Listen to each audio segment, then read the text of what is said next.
தமிழ்நாடு கலை இலக்கிய பெருமன்றம் முன்னெடுத்திருக்கிற மகத்தான இலக்கிய பணியான நாளும் ஒரு அதிகாரம் என்கிற தலைப்பின் கீழ் இணைய வாயிலாக உலகத் தமிழர்களை நோக்கிய பயணமான நம்முடைய தமிழ்நாடு கலை இலக்கிய பெருமன்றம் தோழர் ஜீவா அவர்களுடைய கனவுகளோடு இணைந்து பயணிக்கிறோம். தோழமைகளே, ஆளுமைகளே,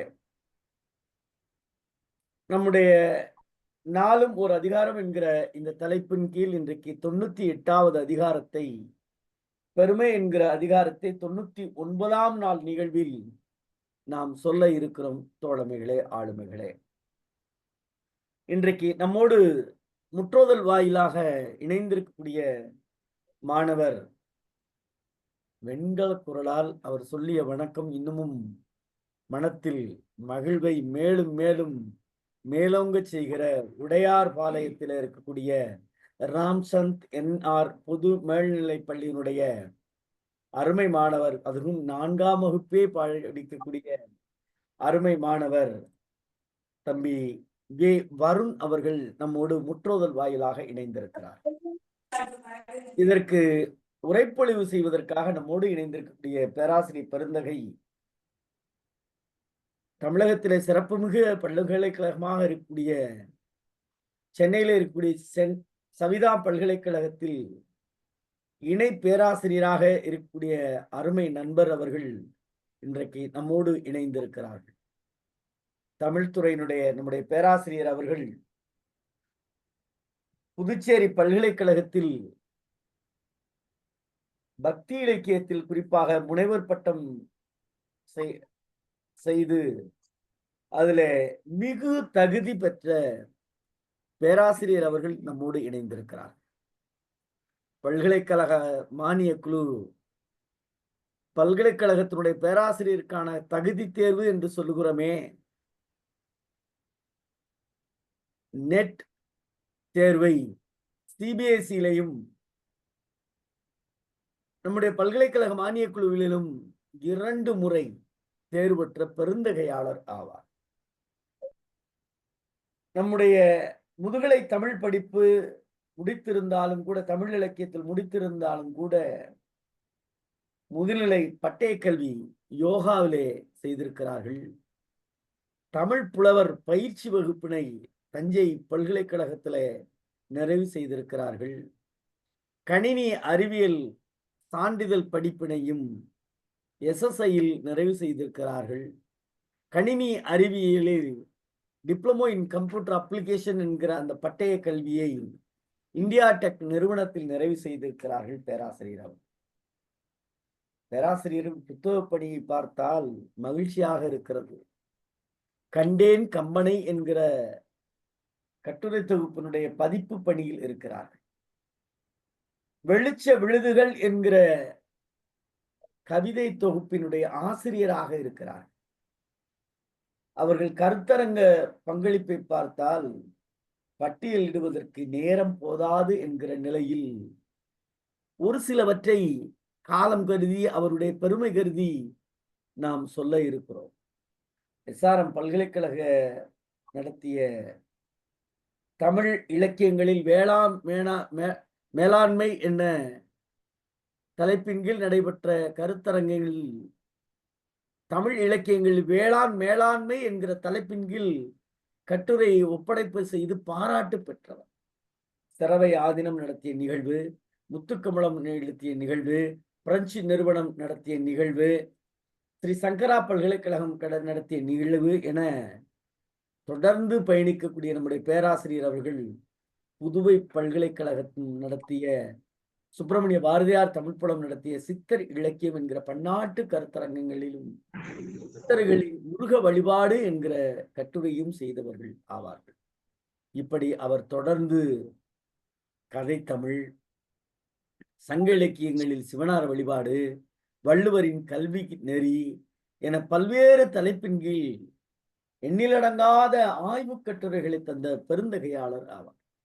இவை மட்டுமா என யோசித்து பார்த்தால் இல்லை இல்லை, நான் கருத்தரங்கங்களையே ஒருங்கிணைப்பாளர் பணியிலும் இருந்திருக்கிறேன் என அவருடைய நீள்பட்டியல் நீண்டு கொண்டிருக்கிறது. உலகத் தமிழ் மொழி நாள் பன்னாட்டு அளவிலான கவியரங்கத்தை இணைய வழியில் ஒருங்கிணைத்திருக்கிறார்கள். புதுச்சேரியில் இருக்கக்கூடிய தமிழ்களம் அமைப்பு நடத்திய கவிதைகள் குறித்த உரையாடல் நிகழ்வை ஒருங்கிணைத்திருக்கிறார்கள். ஆராய்ச்சி நெறிமுறைகள், ஆராய்ச்சி அணுகுமுறைகள் என்கிற ஒரு நாள் தேசிய பயிலரங்கை ஒருங்கிணைத்து செய்திருக்கிறார்கள். சுவடிகளினுடைய பாதுகாப்பும் பராமரிப்பும் என்கிற நிகழ்வை ஒருங்கிணைத்திருக்கிறார்கள். தமிழ் மெய்ப்பு திருத்தம் என்கிற நிகழ்வையும் ஒருங்கிணைத்திருக்கிறார். இப்படி ஒருங்கிணைத்த பேராசிரியர்கள் பயிலரங்கங்களில் கலந்திருக்காமல் இருந்திருக்க முடியுமா? கருத்தரங்கங்களில் கலந்திருக்காமல் இருந்திருக்க முடியுமா? ஏனென்று கேட்டால் அவ்வளவு பயிலரங்கள், கருத்தரங்கங்கள் என தேசிய அளவில், பன்னாட்டு அளவில் பல்வேறு தலைப்பின் கீழ் தலைமையாளராக, கட்டுரையாளராக, தலைமை விருந்தினராக பணியேற்று சிறப்பு செய்திருக்கிறார். ஐயா அவர்கள் எஸ்ஆர்எம் பல்கலைக்கழகத்திலும் பணி செய்திருக்கிறார்கள். ஜேபிஆர் கலை மற்றும் அறிவியல் கல்லூரி படூரில் இருக்கக்கூடிய கல்லூரியிலும் பணி செய்திருக்கிறார்கள். கேளம்பாக்கத்தில் இருக்கக்கூடிய பேராசிரியர் தனவாணன் கலை மற்றும் அறிவியல் கல்லூரியிலும் பணி செய்திருக்கிறார்கள். முழு நேர ஆய்வாளராக இருக்கின்ற பொழுது புதுவை பல்கலைக்கழகத்திலும் பணியில் இருந்து இருக்கிறார்கள். பாரதிதாசன் பல்கலைக்கழகம் திருச்சிராப்பள்ளியிலும் ஆசிரியர் உதவியாளராக கலைஞர் வளர் தமிழ் மையத்தில் இருந்திருக்கிறார்கள். திருவாவூடுதுறை ஆதீனத்திலே ஓலைச்சுவடி பிரிவிலே பகுதி நேர ஆய்வாளராகவும் இருந்திருக்கிறார்.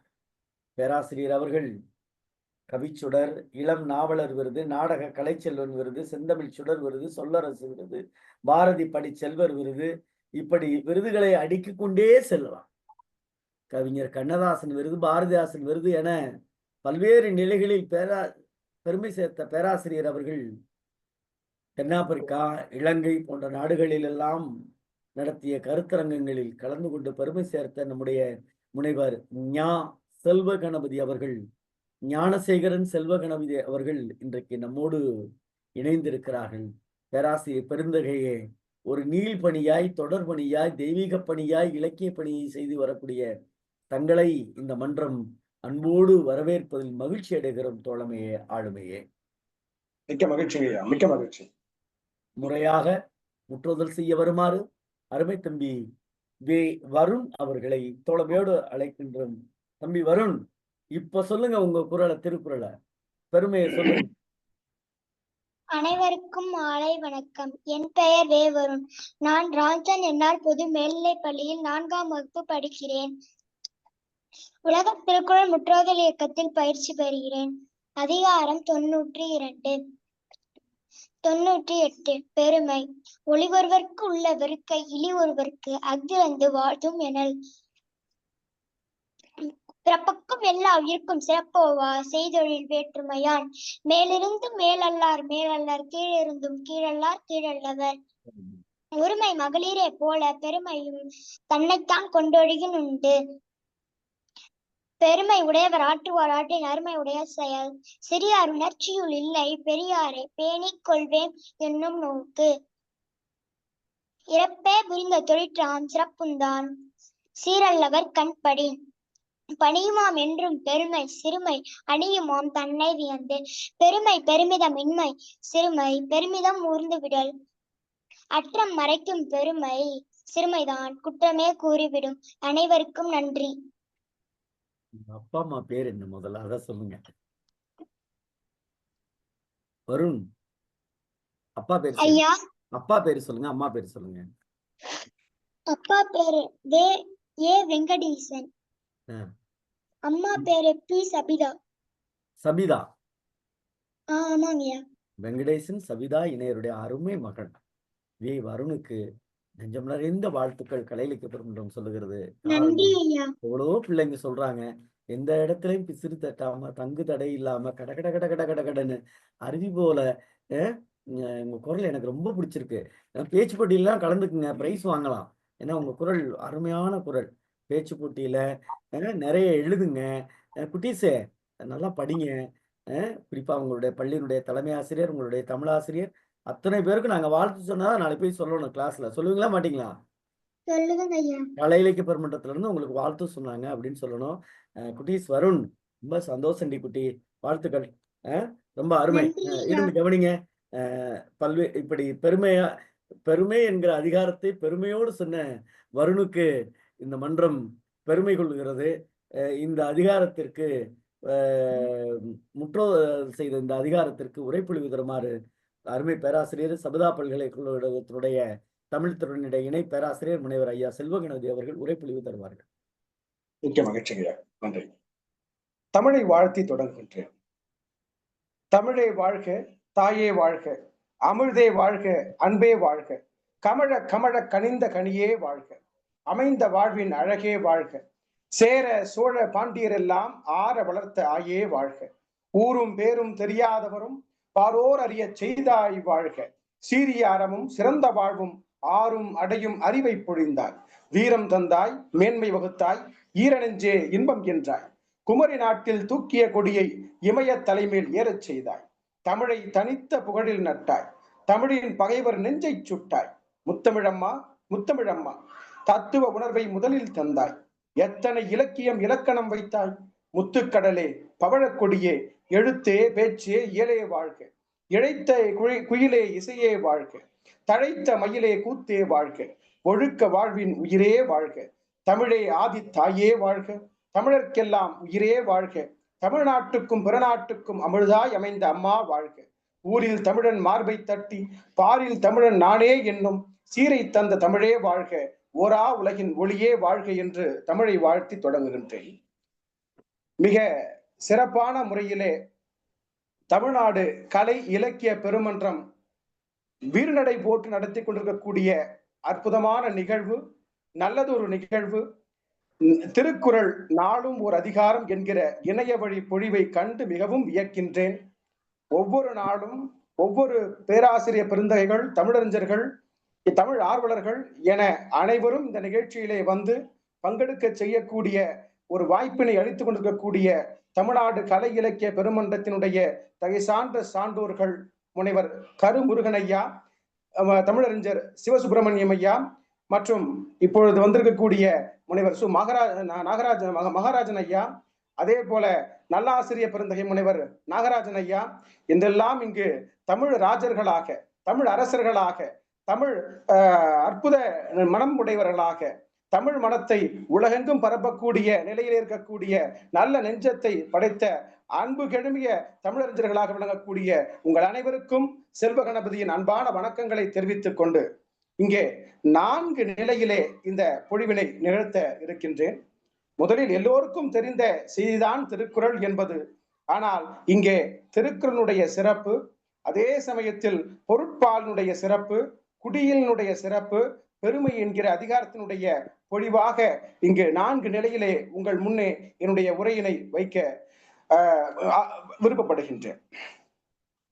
தென்னாட்டின் பொன்னேடாம் திருக்குறள் இந்நாட்டில் மட்டுமின்றி பன்னாட்டு மொழிகளிலும் அறம் பாடி புகழ்வீறு பெற்றுள்ளது. எக்காலமும் ஏற்றுக்கொள்ளக்கூடிய உயிர்ப்பான உயர்ந்த கருத்துக்களை கொண்டு உலக பொதுமறையாக உயர்ந்து கொண்டுள்ளது. வாழ்வியலின் எல்லா அங்கங்களையும் திருக்குறள் கூறுவதால் அதை சிறப்பித்து பல பெயர்களால் அழைக்கிறார்கள். திருக்குறள், முப்பால், உத்தரவேதம், தெய்வநூல், பொதுமறை, பொய்யாமொழி, வாயுரை வாழ்த்து, தமிழ்மறை, திருவள்ளுவம் என்ற பெயர்கள் அதற்குரியவை. கருத்துக்களை இன, மொழி, பாலின பேதங்களின்றி காலம் கடந்தும் பொருந்துவது போல் கூறியுள்ளதால் இந்நூல் உலக பொதுமறை என்று அழைக்கப்படுகிறது. உலக நாகரிகத்திற்கு தமிழினத்தின் பங்களிப்புகள் பல. அவற்றுள் 2 குறிப்பிட்டு சொல்லலாம். ஒன்று தமிழிசை, மற்றொன்று திருக்குறள். தமிழில் மிகச்சில சொற்களான கவிதை வடிவம் குறள் வெண்பாவாகும். மிக விரிந்த உலக சிந்தனைகளை மிக குறுகிய வடிவத்தில் தர முடியும் என்பதை உலக அரங்கில் முதலில் வள்ளுவரே செய்து காட்டினார் எனலாம்.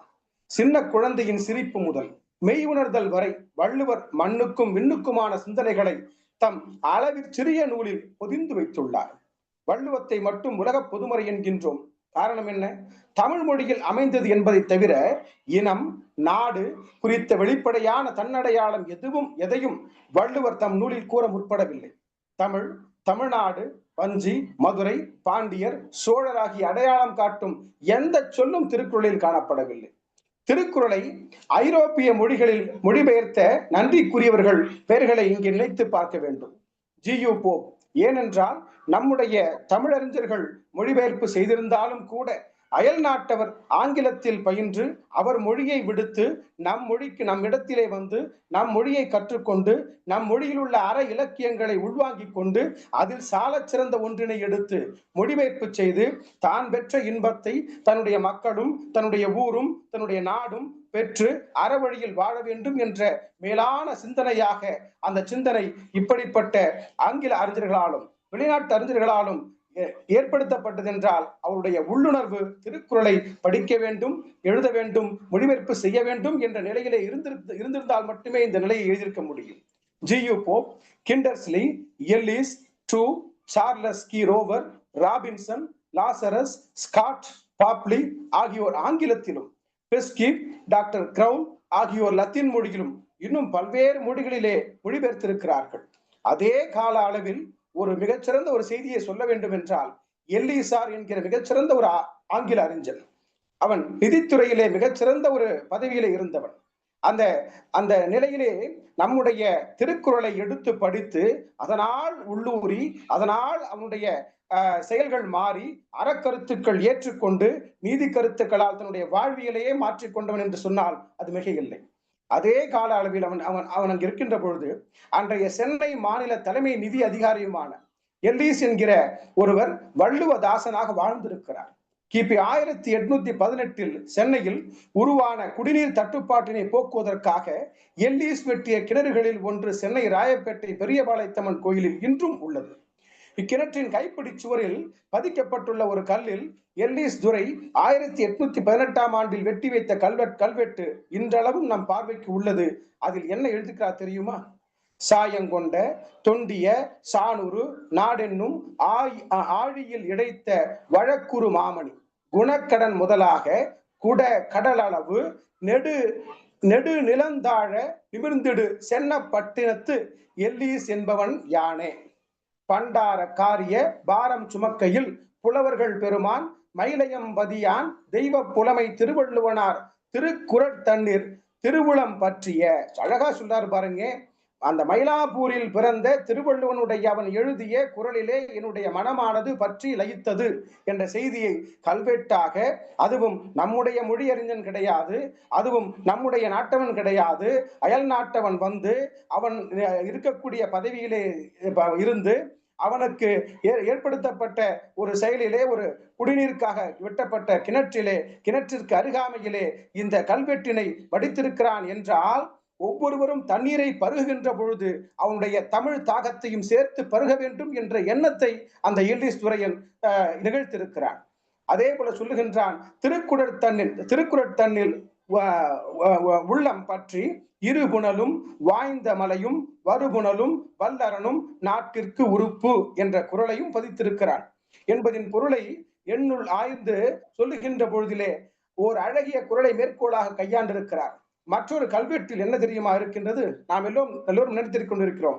ஜி.யு. போப் அவர்கள் தமிழ் மாணவன் என்று தன்னுடைய கல்லறையிலே எழுத வேண்டும் என்று நினைத்தார். அதற்கு முன்பாகவே இந்த எல்லிஸ் துரை என்ன செய்திருக்கார் தெரியுமா? திண்டுக்கல்லிலே அவருடைய கல்லறையிலே ஒரு மிகச்சிறந்த ஒரு கல்வெட்டை நான் ஒரு குறள் அறிஞன் குறள் தாசன் என்று எழுதி வைக்குமாறு கேட்டுக் கொண்டிருக்கிறார். அப்படியே அந்த கல்வெட்டும் எழுதப்பட்டிருக்கிற செய்தியை இங்கே பகிர்வதில் பெருமிடம் அடைகிறேன், மகிழ்ச்சி அடைகின்றேன். எல்லிஸ் மாநில நிதி அதிகாரியாகவும் அக்கச்சாலை என்கிற இந்த நிதித்தன்மையிலே இருந்த தலைவராகவும் இருந்த காரணத்தினால் திருவள்ளுவர் உருவம் பொறித்த தங்க நாணயங்களை வெளியிட்டார். அது புழக்கத்தில் வராத நாணயம் என்று தெரிகிறது. இந்நாணயங்களை அண்மை காலத்தில் குறிப்பிட்ட காலத்திற்கு முன்பாக நாணயவியல் அறிஞர்களாக விளங்கக்கூடிய ஐராவத மகாதேவன் அவர்களும் அளக்குடி ஆறுமுகம் ஆகிய இருவரும் கண்டுபிடித்துள்ளார்கள். திருக்குறளின் பெருமையில் நாட்டமுடைய நம்முடைய உரையாசிரியர்கள் பலர் இந்நூலுக்கு உரை எழுதியிருக்கிறார்கள். 12ஆம் நூற்றாண்டிற்கு முன்பே பரிமேலழகர் உள்ளிட்ட 10 பேர் குறளுக்கு உரை செய்துள்ளார்கள். 20ஆம் நூற்றாண்டில் சாதி சமய எல்லை கடந்து 50க்கும் மேற்பட்டோர் உரை எழுதியுள்ளார்கள். திருக்குறளுக்கு எழுந்த உரை நூல்களில் குறிப்பிட சொல்லத்தக்கவை சில. பரிமேலழகர், மு. வரதராசனார், தேவநேய பாவாணர் ஆகியவரோடு ஐரோப்பிய மொழிகளில் மொழிபெயர்த்த வீரமாமுனிவர் இந்நூலின் அகத்துப்பாலுக்கும் பொருட்பாலுக்கும் தமிழில் உரை எழுதியுள்ளார். திருக்குறளுக்கு 20ஆம் நூற்றாண்டில் ஒரு பெண்மணியும் உரை எழுதியுள்ளார் என்பது குறிப்பிடத்தக்கது. ஏனென்றால் வருகின்ற 8ஆம் தேதி மகளிர் தினம் அல்லவா? அந்த நாளிலே நாம் பெண்களினுடைய சிறப்பை போற்றுகின்ற பொழுது திருக்குறளுக்கு ஒரு பெண்மணி உரை எழுதியிருக்கிறார் என்ற செய்தியை நாம் இங்கே அறிந்து கொள்ள வேண்டும் என்பதை என்னவா. இந்த பெண்மணி யார்? திருச்சி மாவட்டம் மருங்காபுரியில் ஜமீன்தாராணியாக, அதாவது ஜமீன் குடும்பத்தை சார்ந்த கி.சு.வி. லட்சுமி அம்மையார் என்பார்தான் திருக்குறளுக்கு 1929 திருக்குறள் தீப அலங்காரம் என்ற பெயரிலே சாது அச்சுக்கூட பதிப்பாக ஒரு உரை நூலை வெளியிட்டுள்ளார். இது பரமசிவனார் ஐயாவுடைய நூலிலிருந்து எடுக்கப்பட்ட செய்தியாக கருதப்படுகிறது. திருக்குறளை 58 மொழிகளில் மொழிபெயர்த்துள்ளார்கள். இதற்காக அமெரிக்காவில் கடந்த ஆண்டுகளுக்கு முன்பான 2022 என்று நினைக்கின்றேன், அமெரிக்காவில் ஒரு நண்பர்கள் குழு ஒரு உணவகத்திலே இருந்து பேசிக் கொண்டிருக்கிறார்கள். திருக்குறளினுடைய மொழிபெயர்ப்பை சார்ந்து ஏதேனும் ஆய்வு நடந்திருக்கிறதா என்று பேசியிருக்கிறார்கள். அப்படி பேசிக் கொண்டிருக்கின்ற பொழுது அப்படி ஏதும் திருக்குறள் மொழிபெயர்ப்பு தொடர்பான ஆய்வுகள் நிகழவில்லை என்ற செய்தியை இந்தியாவிலும் தமிழகத்திலும் கேட்டு தெரிந்து கொண்ட அவர்கள் அந்த ஒரு குழு அமைத்து அதற்கு பணத்தையும் சேர்த்து ஒரு நிலையிலே ஒரு பதிப்பு குழுவாக, ஒரு ஆய்வு குழுவாக, திருக்குறள் மொழிபெயர்ப்பு குழுவாக அமைத்து மிகச்சிறந்த அளவிலே சுமார் 212 பக்கங்கள் நிரம்பிய ஒரு ஆங்கில நூலை சென்ற ஆண்டு 2024 ஆண்டு நீதியரசர் மகாதேவன் அவர்கள் திருக்கரங்களால் வெளியிடப்பட்டிருக்கிறது. அந்த நூலிலே சுமார் 58 மொழிகளிலே மொழிபெயர்க்கப்பட்டிருக்கக்கூடிய திருக்குறள் மிக பெருமையாக சொல்லப்பட்டிருக்கிறது. இப்பொழுது இருக்கக்கூடிய குடியரசுத் தலைவர் திரௌபதி முர்மு அவர்களுடைய மொழியாக சாந்திலி என்கிற மொழியில் கூட அந்த திருக்குறள் மொழிபெயர்க்கப்பட்டிருக்கிறது. ஆனால் ஒரு சோதனை என்ன தெரியுமா? 48 மொழிபெயர்ப்பு மட்டுமே கிடைத்துள்ளது. 10 மொழிபெயர்ப்பு இன்னும் கிடைக்கவில்லை என்பதுதான் அந்த குழுவினுடைய ஒரு அதிர்ச்சி நிறைந்த தகவலாக இருக்கின்றது. இப்படியாக திருக்குறளுடைய சிறப்பு, உரையாசிரியர் சிறப்பு, மொழிபெயர்ப்பு சிறப்பு என்றெல்லாம் பார்த்து வியந்து பெருமை மிக்க இந்த திருக்குறளை நாம் தினந்தோறும் கற்க வேண்டும் என்று சொல்லி அந்த நிலையிலே 3 பால்களாக பிரித்த பொழுது பொருட்பாலினுடைய சிறப்பை இங்கே நாம் சிறிதளவேனும் சிந்திக்க இருக்கின்றோம். அறம், பொருள், இன்பம் எனும் 3 நூல் அரிமா நோக்குடையது பொருள் என்று சொல்லுகின்றார். பொருள் இன்பத்துக்கும் அறத்துக்கும் இன்றியமையாதது. பொருளுடைய இன்பத்துக்கும் அறத்துக்கும் ஆக்கம் ஏது? இது யார் சொன்னார் தெரியுமா? திரு கல்யாண சுந்தரனார் என்கிற தமிழறிஞர் சொல்லியிருக்கிறார்.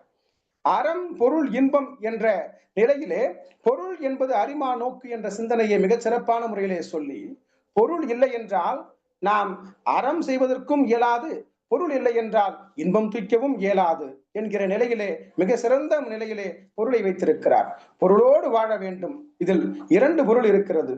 ஒன்று பணப்பொருள், இன்னொன்று நாம் வாழ்ந்த நிலையிலே நாம் எந்த அளவு வாழ்ந்திருக்கிறோம் என்கிற பொருளோடு வாழ வேண்டும் என்ற நிலையை சொல்லியிருக்கிறார். பொருட்பால் அரசும் சமுதாயமும் மனித நிறைவுக்கு வழிகோலும் முறையை சொல்கிறது. மக்கள் யாவரும் சமம், மனிதரிடையே ஏற்றத்தாழ்வு யாதும் இல்லை, யாரும் எப்பணியை மேற்கொண்டு வாழலாம், நடத்தலாம், எதுவும் ஒடுக்கப்படவில்லை, எல்லா வினைகளும் அறத்தின் பட்டனவாக இருத்தல் வேண்டும். இது பொருட்பால் கூறும் கருத்தின் சாரம். பொருட்பால் அரசியலையும் ஒழுங்குமுறை சமுதாய வாழ்வினையும் கூறுகிறது. இது பொருள் ஈட்டுவதை மட்டும் பேசவில்லை, பொருள் சமைக்கும் சமுதாய வாழ்வையும் விவரிக்கிறது. சீரிய அரசியல் நெறியால் அமைதி பெற்றோங்கும் சமுதாயம், பண்பாட்டில் சிறக்கும் சமுதாயம், பொருள்களை ஆக்கி பகுத்துண்டு பயன்பெறும் சமுதாயம், இந்த அமைப்பே இங்கு பொருள் எனப்படுகின்றது. பொருட்பாலில் அரசன், அரசாட்சி, பொருளாதாரம், நிர்வாகம், குடிமக்கள், பண்புகள் பற்றி 70 அதிகாரங்களில் சொல்லப்பட்டுள்ளது.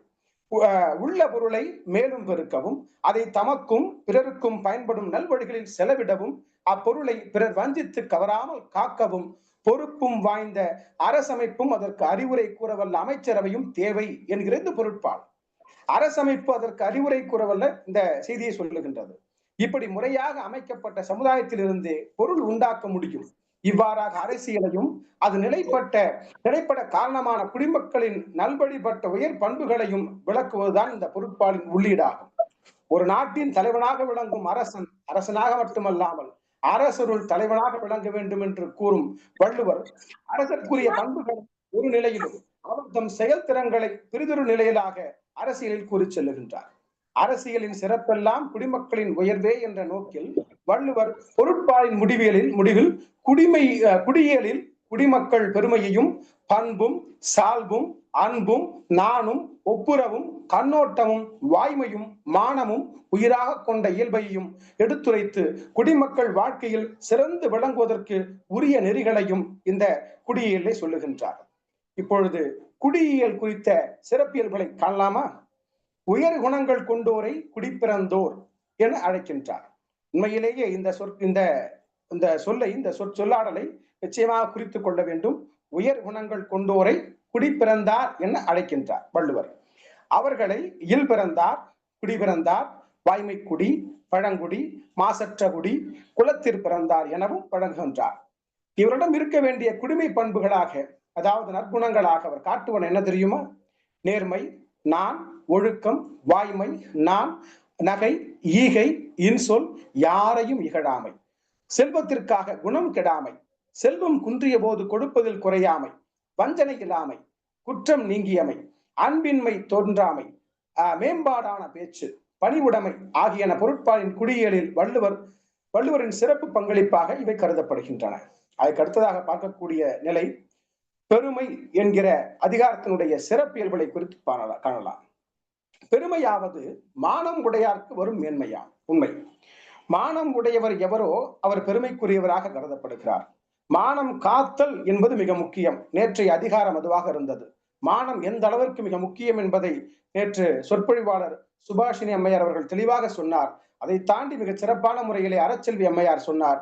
இந்த நிலையிலே நாம் இங்கு மானம் உடையாருக்கு நிச்சயமாக பெருமை வரும் என்ற மேன்மை என்று சொல்லுகின்றார். இங்கே மேன்மை உற்றார் ஆகிய பெரியாரின் குணம், செயல்கள் பற்றி விவரிக்கப்பட்டுள்ளன. பொதுவாக மேன்மக்களின் இயல்பு இவ்வதிகாரத்துள் பேசப்படுகின்றது என்று சொல்லுகின்றார் பேராசிரியர் மு. சண்முகம் பிள்ளை அவர்கள்.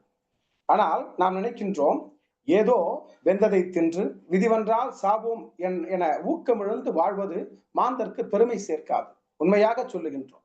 இருக்கின்ற பொழுது நாம் அடுத்தவருக்கு உதவவில்லை என்றால், இருக்கின்ற பொழுது நாம் அடுத்தவருடைய எண்ணத்தை, அடுத்தவருடைய சிந்தனையை, அடுத்தவருடைய நடத்தையை நாம் மதிக்கவில்லை என்றால் வாழ்ந்து என்ன பயன் என்று வள்ளுவர் மிக சிறப்பான முறையிலே கேள்வி கணைகளை அடுக்கிக் கொண்டே செல்கின்றார். இந்த நிலையிலே சேர்க்கரிய செய்து காட்டி புகழுடன் வாழ்தலே பெருமைக்குரிய வாழ்வாகும். அறிவு, ஆற்றல், ஒழுக்கங்களால் ஒருவர் அடையக்கூடிய உயர்வு அது. பெரியர் செய்வன செய்தலும் சிறியர் செய்வன செய்யாமையும் பெருமை தரும். பெருமை பற்றிய கொள்கையோடு வாழ்பவர்கள் பெரியாராவர். பெருமையுடையவர் ஆணவமின்மை, பிறர் குற்றம் கூறாமை ஆகிய நற்குணங்களும் கொண்டவராயிருப்பர். ஒருவர் எய்தும் பெருமைக்கு வள்ளுவர் ஊழ் முதலானவற்றை காரணமாக கொள்ளவில்லை. அவரவர் பெருமைக்கு அவரவர்களுக்குள்ளும் அவருடைய செய்கைகளும் வேறுபாடுகளுமே காரணம் என்கின்றார். இவ்வதிகாரத்து பாடல்கள் மட்டுமல்லாமல் குறள்களுள் பலவிடத்து உலகருடைய பெருமைகளை பற்றி சொல்லுகின்றன. பெருமை என்பது ஒரு பண்பு. அது அறிவால் உய்த்துணர பெறுவது. குன்றினது உயர்ச்சியை அந்த குன்று அறிய மாட்டாது என்பது போல பிறர் மதிக்கவும் தான் அறியாததும் இருப்பதே பெருமை. பெருமைக்கு எதிர்ச்சொல் சிறுமை. பொன் மணியின் மதிப்பு போல பெருமை சிறுமைகள் பிறரால் மதிக்கப்படுவனவே அன்று தாம் கருதுவன அல்ல.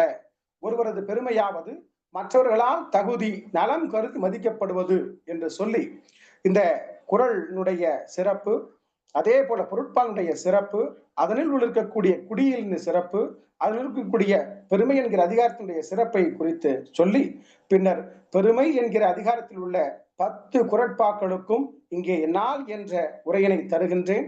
ஏற்று கொள்க தமிழ் சான்றீரே. ஒளி ஒருவருக்கு உள்ள பெருக்கை இழி ஒருவருக்கு அகதிறந்து வாழ்தும் என. இதற்கு பல தமிழறிஞர்கள், பல உரையாசிரியர்கள் உரை எழுதியிருந்தாலும் நமக்கு நம்முடைய ஒவ்வொரு நாளும் நாம் சந்திக்கின்ற, அதாவது வகுப்பறையிலே சந்திக்கின்ற அல்லது வாழ்வியலிலே சந்திக்கின்ற ஒவ்வொருவருக்குள்ளும் ஒரு ஒளி இருக்க வேண்டும். மிகப்பெரிய விளையாட்டு திடல். அந்த விளையாட்டு திடலிலே ஓட்ட போட்டி நிகழவிருக்கின்றது. அதிலே பல பேர் தயாராக இருக்கிறார்கள். அந்த சமிஞ்சை வருகிறது, அந்த சப்தம் வருகிறது. ஓடுகின்ற நபர்கள் எல்லோரும் எழுந்திருத்து வேகமாக ஓடுகிறார்கள், மிக வேகமாக ஓடுகிறார்கள். அவர்கள் கண்களிலே தெரிகிறது வெற்றி கணை. யாரெல்லாம் ஓடுகின்றார்களோ ஓடிக்கொண்டே இருக்கிறார்கள். வெற்றி எல்லை வருகிறது. அதில் ஒருவரோ இருவரோ முந்தி செல்ல உட்படுகிறார்கள். முந்தி சென்றவன் உள்ளே ஒளி இருக்கிறது.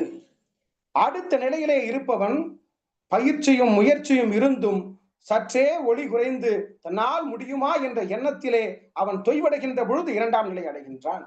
பயிற்சியும் முயற்சியும் இருந்து ஆனால் என்னால் முடியும் முடியாது என்கிற நிலையை கடந்திருப்பவன் மூன்றாம் நிலை அடைகின்றான். பின்னர் பயிற்சி முயற்சி எல்லாம் இருந்தும் என்னால் முடியாதே என்று நிற்பவன் தான் தோல்வி அடைகின்றான். இந்த நிலையிலே வாழ்வியலிலே பார்க்கின்ற பொழுதும் சரி, ஒருவன் மிக சிறந்த நிலையிலே ஒரு செல்வ சம்பத்தோடு திகழ்கின்றான் என்றால் அவனுடைய உழைப்பும் முயற்சியும் ஒளியும் அவன் உள்ளத்திலே இருக்கின்ற பொழுது அந்த பெருமை அவனை சார்ந்து வருகிறது. அதே என்னால் முடியாது, எனக்கு தெரியாது, எனக்கு வராது என்று எதிர்மறையாக சொல்லுகின்ற பொழுதுதான் அவன் வாழ்வியலிலும் தோல்வி அடைகின்றான். இந்த நிலையிலே ஒருவனுக்கு ஒளி என்பது ஊக்கம் மிகுதியே என்பதை வள்ளுவ பெருந்தகை மிக சிறப்பான முறையிலே சொல்லுகின்றார். ஒருவனுக்கு இழிவு எது, அழிவு எது, அவன் அந்த ஊக்கம் இல்லாமலேயே நான் உயிர் வாழ்ந்து போகிறேன் என்று சொல்லுகின்றான் அல்லவா, ஏன் நினைக்கின்றான் அல்லவா, அந்த எண்ணமே அவனுடைய வாழ்வை அழிக்கின்றது என்பதை சிறந்த முறையிலே முதலாவது குறளிலே தெரிவிக்கின்றார். இரண்டாவது குறள் எல்லோருக்கும் எல்லாராலும் அறிந்த ஒரு அற்புதமான குறள். இது மிகுந்த ஆய்வுக்குட்படுத்தப்பட்ட குறளாக கருதப்படுகிறது. பிறப்பொக்கும் எல்லா உயிர்க்கும் சிறப்பொவ்வா செய்தொழில் வேற்றுமையான். இந்த குறளை நிச்சயமாக அறிவியல் ரீதியாகவும் ஆன்மீக ரீதியாகவும் இன்னும் மிகச்சிறந்த முறையிலே என்னென்ன ஆய்வுகள் இருக்கின்றதோ அந்தந்த ஆய்வுகள் வழியாகவும் ஆய்வு செய்தால் இன்னும் பல தரத்து செய்திகளை அறிய முடியும். இங்கே சொல்லுகின்றார், எல்லா மக்களும் பிறப்பால் சமமே. உண்மை, அனைத்து மக்களும் பிறப்பால் சமமே. ஏன், கிறிஸ்துவருக்கு வெள்ளை ரத்தமா, இஸ்லாமியருக்கு பச்சை ரத்தமா, இந்துக்களுக்கு காவியோ அல்லது சிவப்பு ரத்தமா? எல்லோருக்கும் ஒரே ரத்தம் தானே, எல்லோரும் ஒரே நிலையில தானே இருக்கிறார்கள். அவர் செய்கின்ற தொழில், அவர் ஏற்றுக்கொள்ளுகின்ற அறிவு, அவர் படித்து உய்கின்ற செம்மாந்த திறன், இவற்றை வைத்து அவர் செய்கின்ற தொழிலால் அதன் வாயிலாக முன்னேற்றம் அடைந்து அதன் வாயிலாக சிறப்பு எய்தி அதன் வாயிலாக பெருமை சேர்க்கின்றார் என்றால் அதனால் மட்டுமே அவருக்கு பெருமை என்கின்ற செயலை என்கின்ற சிந்தனையை நம் உள்ளே விதையாக ஊன்றிருக்கின்றார் நம்முடைய வள்ளுவ பெருந்தகை. பிறப்புக்கும் எல்லா உயிர்க்கும் சிறப்பொவ்வா செய்தொழில் வேற்றுமையான் என்ற குறளால் நிச்சயமாக எல்லோரும் எல்லா நிலையிலும் சமம் என்ற எண்ணம் வர வேண்டும் என்ற சிந்தனையை பல்லாயிரம் ஆண்டுகளுக்கு முன்பாக நமக்கு சொல்லியிருக்கிறார் என்றால் மிகச்சிறந்த ஒரு சமநிலைவாதியாக இருந்திருக்கிறார் நம்முடைய வள்ளுவ பெருந்தகை. அடுத்த குறளாக மேலிருந்தும் மேலல்லார் மேலல்லர், கீழிருந்தும் கீழல்லார் கீழல்லவர். பண்பு இல்லாதவர்கள் உயர்ந்த பதவியில் இருந்தாலும் உயர்ந்தோர் அல்லர். இழிவான காரியங்களில் ஈடுபடாதவர்கள் தாழ்ந்த நிலையில் இருந்தாலும் உயர்ந்தவர்களே ஆவர். உண்மை. நாம் தினம்தோறும் பயணித்துக் கொண்டிருக்கிறோம், தினந்தோறும் பயணிக்கிறோம், ஏதோ ஒரு வகையில பயணிச்சுக்கிட்டே இருக்கும். இந்த நிறுத்தங்கள்ல சிக்னல் சொல்றோம் இல்லையா, அந்த நிறுத்தங்கள்ல பாக்குறோம். ஒரு ஓரமா நம்முடைய வண்டியை வச்சு நிறுத்திக்கிட்டு இருப்போம். அதுல மிகப்பெரிய பெரிய மகிழுந்துகள்ல பெரிய பெரிய பணக்காரர்கள்லாம் வருவாங்க. அந்த நிறுத்தங்களை நிறுத்துவாங்க. ஒரு ஒரு 2-3 மணித்துளிகள் அல்லது ஒரு நிமிடம் 1.5 நிமிடம் நிற்கும் அந்த வண்டி. அப்பொழுது இல்லாதவன் யாரோ ஒருவன் ஒரு ஊனமாகவோ கண் தெரியாதவனாகவோ காது கேட்காதவனாகவோ இயலாதவனாகவோ கையேந்தி கேட்கின்ற பொழுது மிகப்பெரிய அளவிலே மகிழ்ந்திலே அமர்ந்திருப்பவர்களுடைய பகட்டும் அந்த செயலும் மிகப்பெரிய அவர்கள் என்ற நிலை நாம் காண முடியும். அவர்கள் கையில் இருந்து ஒரு 10 ரூபாய் கூட எடுத்து அந்த ஏழைக்கு அளிக்க முடியாதவர்கள் என்ன நிலையில் இருக்கிறார்கள் என்று பார்க்க வேண்டும். அதே ஏதோ ஒரு ஓரத்திலே ஒரு மிதிவண்டியிலே வருகின்ற ஒருவன் தன்னால் என்ற ஒரு தொகையை அந்த ஏழைக்கோ ஊனமுற்றவனுக்கோ கொடுக்கின்ற பொழுது அந்த தொகையை கொண்டு போய் தன்னுடைய குடும்பத்தாருக்கு ஏதேனும் உணவை வாங்கி கொடுக்கின்றான். அந்த காட்சியும் நாம் பார்க்கின்றோம்.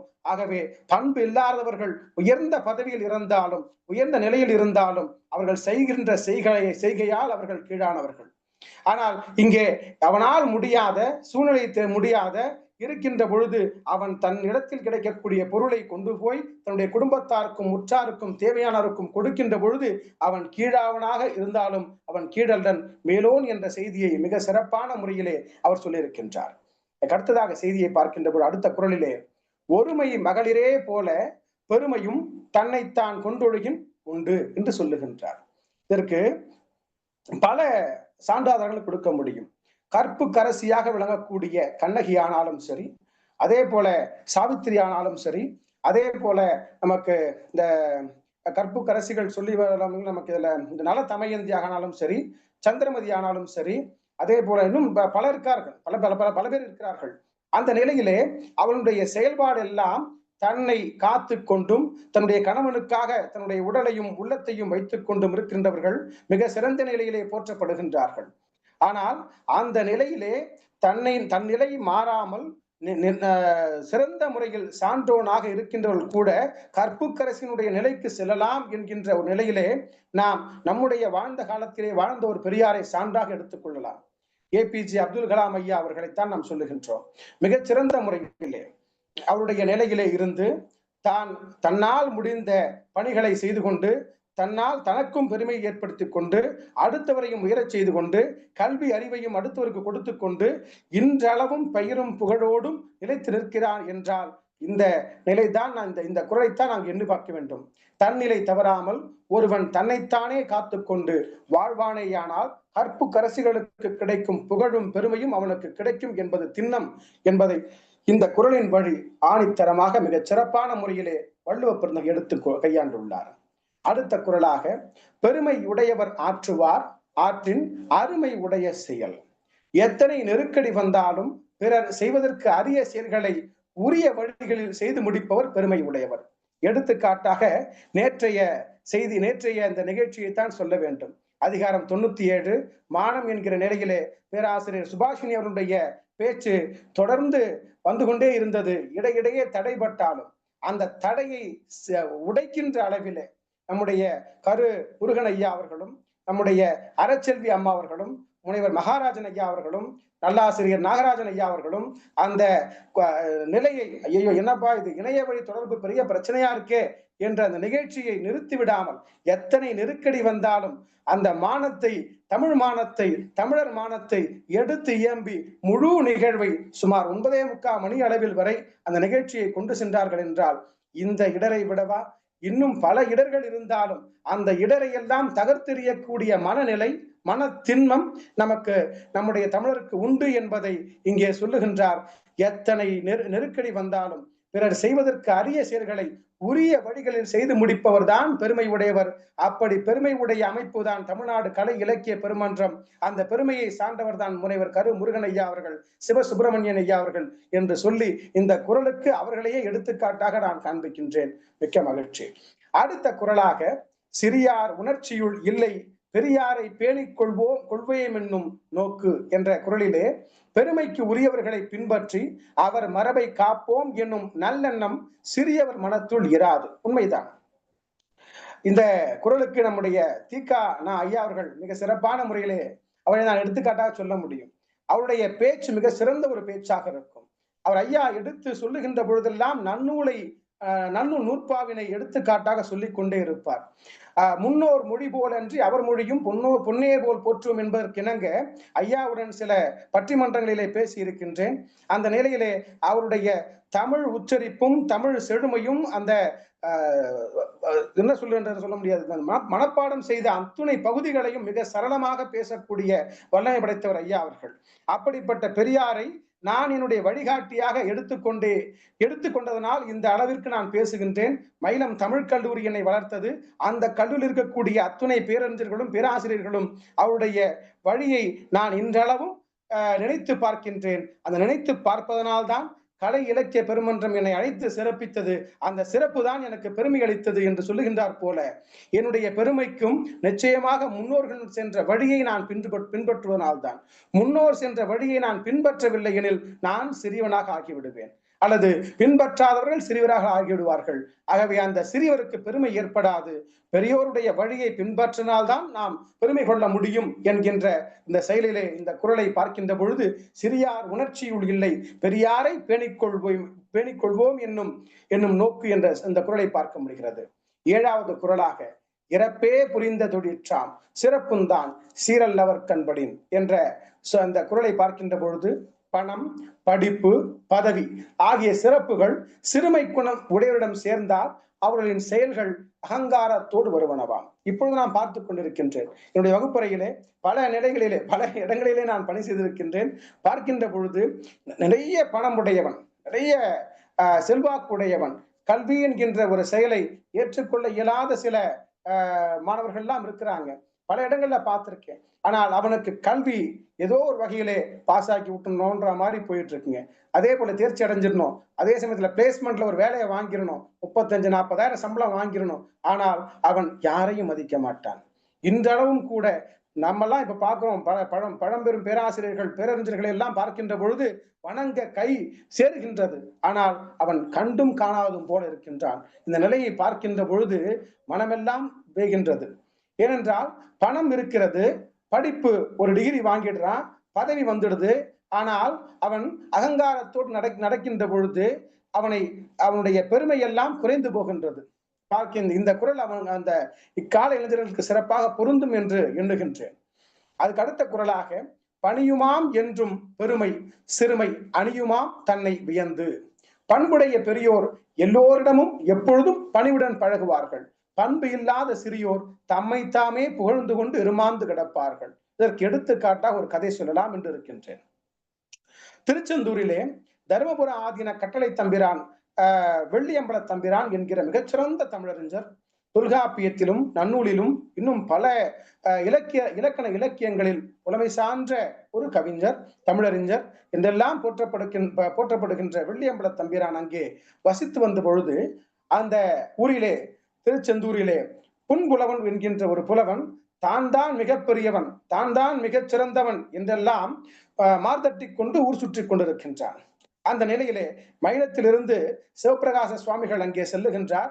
அந்த வெள்ளியம்பல தம்பிரான் சுவாமிகளிடம் 15 நாளில் தொல்காப்பியத்தை முழுமையாக கற்றுக்கொள்ளுகின்றார்.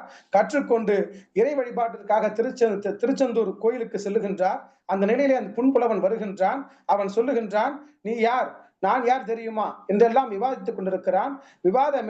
விவாதம் முற்றுகின்றது.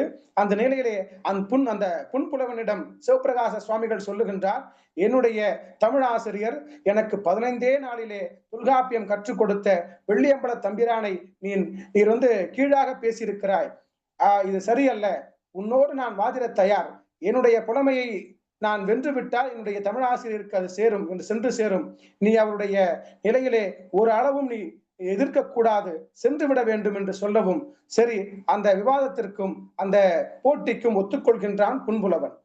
நிரோட்டக யமக அந்தாதி என்கிற அந்த பாடலை அந்த புத்தகத்தை எழுதுவதற்காக இருவரும் அமர்ந்திருக்கிறார்கள். முதல் பாடலிலே புன்புலவன் தோற்று விடுகின்றான். தொடர்ந்து எழுதி சிவபிரகாசர் நிரோட்டக யமக அந்தாதி நிறைவு செய்கின்றார். அந்த நிலையிலே அவன் மிகவும் சிறுபிள்ளைத்தனமாக தன்னுடைய நிலையை எண்ணி வருந்தி அவ்விடத்தை விட்டு வெளியே அகன்று விடுகின்றான். ஆகவே இந்த குரலுக்கு நிலையாக சொல்லுகின்ற பொழுது இந்த கதையை சொல்ல வேண்டும். பண்புடைய பெரியோர் எல்லோரிடமும் எப்பொழுதும் பணிவுடன் பழகுவார்கள். பண்பு இல்லாத சிறியோர் தம்மைத்தாமே புகழ்ந்து கொண்டு இருமாந்து கிடப்பார்கள். இருமாந்து இருக்கக்கூடிய நிலை எப்பொழுதும் ஓரமாக இருக்கக்கூடிய நிலைதான், எப்பொழுதும் ஒதுங்கி இருக்கக்கூடிய நிலைதான். நம்முடைய செயலெல்லாம் பெருமைமிக்க செயலாக இருக்க வேண்டும் என்கிற நிலையிலே பெரியோரை வணங்கியும் வாழ்த்தியும் போற்றியும் இருக்க வேண்டும் என்கின்ற செயலிலே இந்த குரலில் பார்க்கப்படுகிறது. அதுக்கு அடுத்த குரலாக, பெருமை பெருமிதம் இன்மை சிறுமை பெருமிதம் ஊர்ந்து விடல் என்ற குரலிலே, ஆணவமின்றி அடக்கமாக இருப்பது பெருமை எனப்படும், ஆணவத்தின் எல்லைக்கே சென்று விடுவது சிறுமை எனப்படும். உண்மையாக சொல்லப்படும் என்றால் ஆணவம் இல்லாமல் இருப்பது என்பது மிக சிறந்த ஒரு நிலை. எந்த நிலைக்கு சென்றாலும் பணம் நிறைய வந்துவிட்டது, புகழ் நிறைய வந்துவிட்டது, செல்வ சம்பத்து நிறைய வந்துவிட்டது, கல்வி அறிவிலே சிறந்து விளங்குகின்றேன் என்கிற நிலை ஒரு க்ஷணமேனும் தலை தூக்கினால் அந்த நிலையிலேயே நாம் ஆணவப்பட்டு விட்டோம் என்ற நிலை நமக்கு வந்துவிடும். உடனடியாக ஏதோ ஒரு இடத்திலே நாம் நம்முடைய சிறுமையினால் நிச்சயமாக ஒதுக்கப்படுவோம் என்கிற நிலையை மனதில் நினைந்து கொண்டு எந்த நிலை வந்தாலும் தன் நிலை வந்த நிலையை மறவாமல் இருக்க வேண்டும் என்பதை மிக சிறப்பான முறையிலே ஆணவமின்றி அடக்கமாக இருப்பது பெருமை தரும் என்ற இந்த குரலை நாம் யோசிக்கின்ற பொழுது, சிந்திக்கின்ற பொழுது இந்த குரலை எண்ணிக்கொள்ள வேண்டும். அதுக்கு அடுத்ததாக 10வது குரலாக, ஆற்றம் மறைக்கும் பெருமை சிறுமைதான் குற்றமே கூறிவிடும், பிறருடைய குறைகளை மறைப்பது பெருமை பண்பாகும், பிறருடைய குற்றங்களையே கூறிக்கொண்டிருப்பது சிறுமை குணமாகும். இது பல இடங்கள்ல பார்க்கிறோம். எப்பொழுதும் தன் குற்றத்தை மட்டுமே காண வேண்டும், அடுத்தவர் குற்றத்தை நாம் எப்பொழுது காண தண்ணி எடுத்துக்கங்க பேராசிரியரை, கொஞ்சம் தண்ணி முடிச்சு. இருக்கட்டுங்க ஐயா, மகிழ்ச்சிங்க கொஞ்சம் ஐயா. தண்ணி குடிச்சுக்கங்க, பரவாயில்ல. கொஞ்சம் தண்ணி எடுத்துக்கங்க. நன்றிங்க ஐயா, நன்றிங்க ஐயா. ம். பிறருடைய குற்றங்களை மட்டுமே, குறைகளை மட்டுமே பார்த்துக் கொண்டிருப்பது இப்போது இருக்கக்கூடிய பலருடைய மனநிலை. ஆனால் அந்த காலத்திலே எங்களுடைய மயிலம் கல்லூரியாக இருந்தாலும் சரி, பல இடங்களிலே சென்று பார்க்கின்ற பொழுது அடுத்தவருடைய குறைகளை, குற்றங்களை சுட்டக்கூடாது என்பது என்னுடைய பேராசிரியருடைய கருத்துகளாக வகுப்பறையில சொல்லிக் கொண்டிருப்பார்கள். ஒவ்வொரு நிலையிலும் அடுத்தவரை நோக்கி நீ ஒரு விரல் நீட்டினால் உன்னை நோக்கி 4 விரல்கள் நமக்கு இருக்கின்றது. ஆகவே நீ அடுத்தவரை நோக்கி விரலை நீட்டாதே. உன்னுடைய குற்றங்களை முதலில் சரி செய்து கொள். ஆகவே உன்னுடைய குற்றங்களை மட்டுமே கண்டுகொள். அடுத்தவர் குற்றத்தை கண்டால் நீ சிறுமைப்படுத்தப்படுவாய் என்ற நிலையிலே இந்த அற்றம் மறைக்கும் பெருமை சிறுமைதான் குற்றமே கூறிவிடும் என்ற குரல் வாயிலாக நாம் பல சிந்தனைகளை இங்கே சிந்தித்திருக்கின்றோம். பெருமை எனப்படுவது மிகச்சிறந்த ஒரு பண்பு. அந்த பண்பு நாம் நிலைத்து நிற்க வேண்டும் என்றால் நம்முடைய குணங்களை உயர்த்தி கொண்டே செல்ல வேண்டும். அறிவினை உயர்த்தி கொண்டே செல்ல வேண்டும். அதே போல் நம்முடைய பொருளாதாரத்தை உயர்த்தி கொண்டே செல்ல வேண்டும். அறிவையும் செயலையும் சிந்தனையையும் அடுத்தவருக்கு பகிர்ந்து வாழ்ந்தால் நிச்சயமாக பெருமை நமக்கு வந்து சேரும். குறைகள் காணாமல் நம்மிடத்தில் இருக்கக்கூடிய குற்றங்களை சரி செய்து களைந்து வாழ்ந்தோமேயானால் நிச்சயமாக வள்ளுவர் கூறக்கூடிய பெருமை நிலைக்கும் என்பது திண்ணம் என்று கூறி நல்ல வாய்ப்பளித்த அனைத்து நல் உள்ளங்களையும் வாழ்த்தி வணங்கி விடைபெறுகிறேன். நன்றி, வணக்கம். என்ன உரை, என்ன சொல்ல தெரியும். ரொம்ப நன்றி பேராசிரியரே, ரொம்ப மகிழ்ச்சி. ஐயா, அவரை முதல்ல தண்ணி குடிக்க சொல்லுங்க. பாவம், நீண்ட உரை, அருமையான உரை, தண்ணி குடிக்க சொல்லுங்க. எனக்கு என்ன, அவர் பேசினாலும் நான் கேமரா ஆஃப் பண்ணிட்டு கொஞ்ச நேரம் மினிமைஸ் பண்ணி பார்த்தா, அவர் இந்த விருதுநகர்ல இருக்கக்கூடிய வைகை செல்வன் என்னோட புத்தக கண்காட்சியில பேசினாரு. அவர் குரல் மாதிரியே இருக்கு. ஐயோ, இலக்கியத்திற்கே உரிய அந்த குரல். முதல்ல உங்க குரலுக்கு இன்னைக்கு 2 பேரும் முற்றோதல் செஞ்ச மாணவரும் அப்படித்தான். முதல்ல உங்க குரலுக்கு எங்களுடைய தலைவணக்கம். மாணவர்களை கட்டி போடுகிற அந்த குரல் வளம், அது கடவுள் கொடுத்த, இயற்கை கொடுத்த அற்புத வரம். முதல்ல அதற்கு உங்கள் குரலுக்கு முதலில் வாழ்த்துக்கள். அடுத்து ஒப்பீட்டு ஆய்வு. தூய தமிழ் விளக்கம். ஐயா, தூய தமிழ் விளக்கம், ஆங்கிலம் கலக்காத தூய தமிழ் விளக்கம். அப்புறம் ஒரு ஒப்பீட்டு ஆய்வை எப்படி நீங்க எடுத்துக்கிட்டீங்க அப்படின்னா, முதல்ல திருக்குறளை பற்றிய செய்தி, உரையாசிரியர்களை பற்றிய செய்தி, மொழிபெயர்ப்பு தொடர்பான செய்தி, அதற்கப்புறம் குறளுக்கு இருக்கக்கூடிய அந்த நீங்க மேற்கோள்லாம் பார்த்தீங்கன்னா, இந்த புராணத்திற்கு இருக்கக்கூடிய பெருந்தகையாளர்களே எடுத்துக்கொண்ட அந்த ஒப்பீட்டு, அதுதான் ஒரு நல்ல ஆசிரியன் யாருன்னா, மேற்கோளை எங்கேயோ இருந்து பிடிச்சிட்டு வரக்கூடாது. பக்கத்துல இருக்கிற மேற்கோளை காட்டினா பட்டுன்னு புரியும் அப்படிம்பாங்க. அது மாதிரி எடுத்துக்கொண்ட செய்தி. எனக்கு என்ன, இணையர் கூட எய்த்தாப்புல இருந்துட்டு கேட்டாங்க, இன்னும் அதுக்குள்ளேயே சார் முடிச்சிட்டாங்களா அப்படின்னு கேட்டாங்க. ரொம்ப மகிழ்ச்சி. அதுக்கு மேல எனக்கு வார்த்தைகள்ல இன்னும் போகும். வழக்கம் போல் பின்னூட்டத்தை தொடங்கி வைக்கிற நம்முடைய தமிழ்நாடு கலை இலக்கிய பெருமன்றத்தினுடைய பொதுச் செயலாளர், மேனாள் பொதுச் செயலாளர் கவிஞர் ரவீந்திர பாரதி ஐயா அவர்கள்.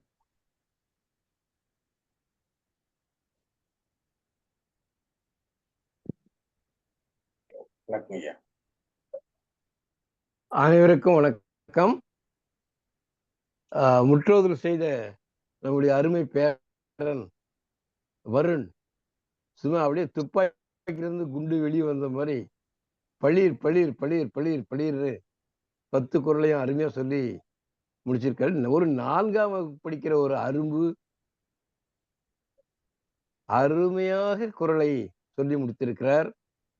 அந்த பிஞ்சு தமிழருக்கு என்னுடைய நெஞ்சம் நிறைந்த வாழ்த்துக்கள்.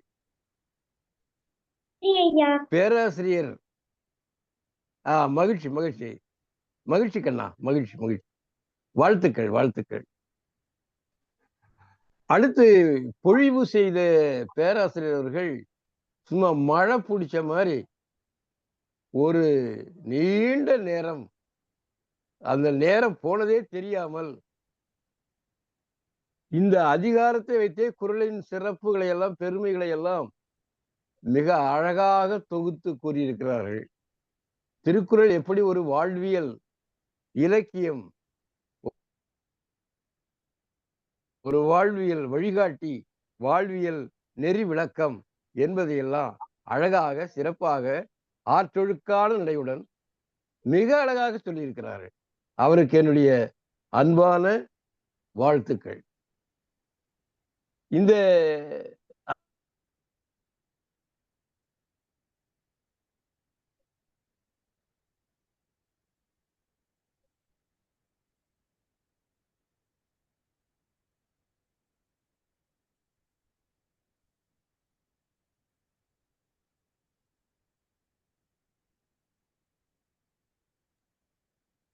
கேட்கலைங்க ஐயா.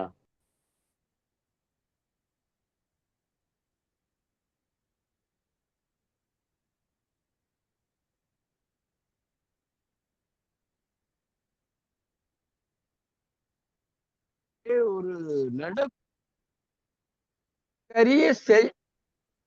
செயற்கரிய செயலை செய்யக்கூடிய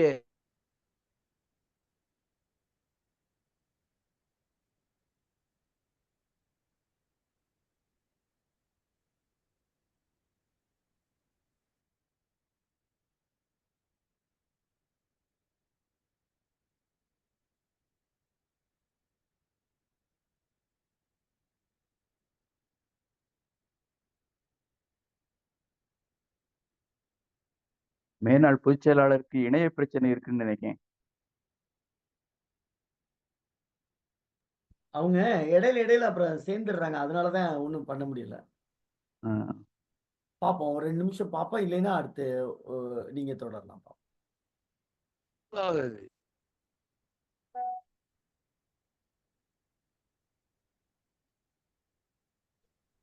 எல்லா அறிஞர்களும் பெருமையோடு சொல்லக்கூடிய ஒரு அற்புதமான குரல், பிறப்புக்கும் எல்லா உயிர்க்கும். இதுதான் உலகத்துக்கே தமிழ் சிந்தனை மரபு வழங்கிய ஒரு பெருங்கொடை. எல்லா உயிர்களும் பிறப்பினால் ஒன்று போலத்தான். இது உயர்வென்ன தாழ்வென்ன, இந்த சமத்துவத்தை என்ன அழகாக 2000 ஆண்டுகளுக்கு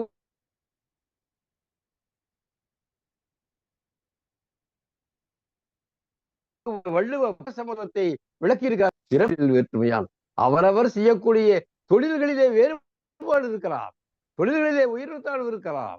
ஆனால் பிறப்பினால் அனைவரும் சமமே.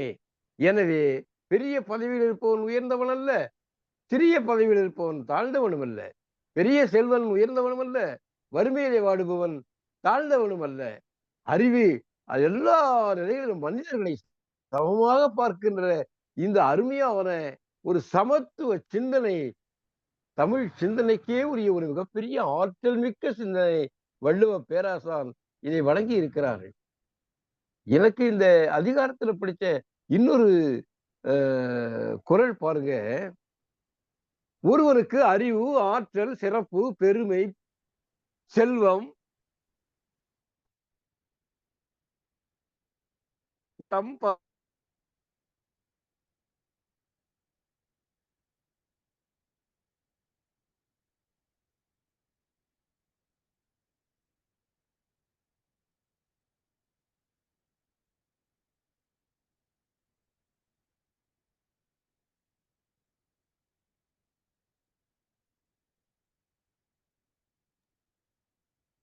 கேட்கலைங்க ஐயா. கேட்கல. அழகான விளக்கம் கொடுத்தார். மிக அழகாக தொகுத்து பணிவோடு இருத்தல். இந்த சிறுமை குணம் உடையவர்கள் தான் தன்னை வியந்து வியந்து வியந்து விய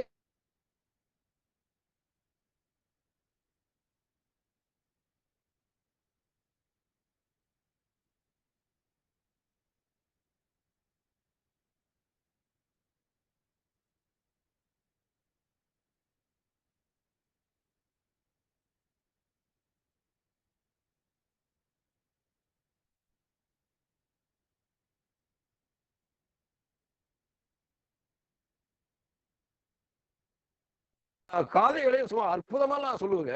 கம்பரமான எனக்கு சந்தேகமே கிடையாது. யார் என்ன வேணாலும்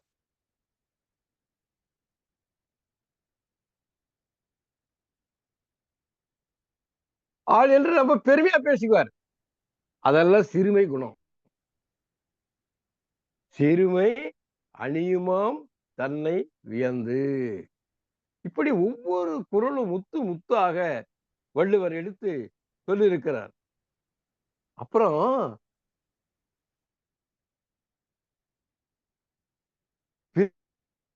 உடைய சிறப்பாகும் போது சிறப்பை மட்டுமே பேசுவார்.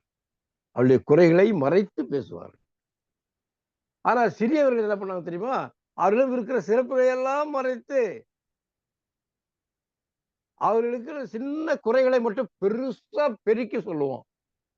என்ன உளவியலுங்க வள்ளுவருடைய உளவியல், மிக அருமை.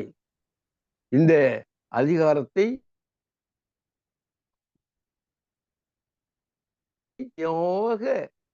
முற்று செய்து மிக அருமையாக ஆற்றொழுக்கால் நடையிலே ஒரு ஒரு நண்பர் சொன்னது போல பிறமொழி சொல் ஒன்று கூட கலக்காமல் நல்ல தமிழிலே, இனிய தமிழிலே, தெளிந்த தமிழிலே நீரோடை போல கருத்துக்களை மளமளவென்று சொல்லி முடித்த பேராசிரியர் அவர்களுக்கும் இந்த வாய்ப்பினை நல்கிய இலக்கிய கலை இலக்கிய பெருமளத்தினுடைய இலக்கிய குழுவிற்கும் நெறியாளர்களுக்கும்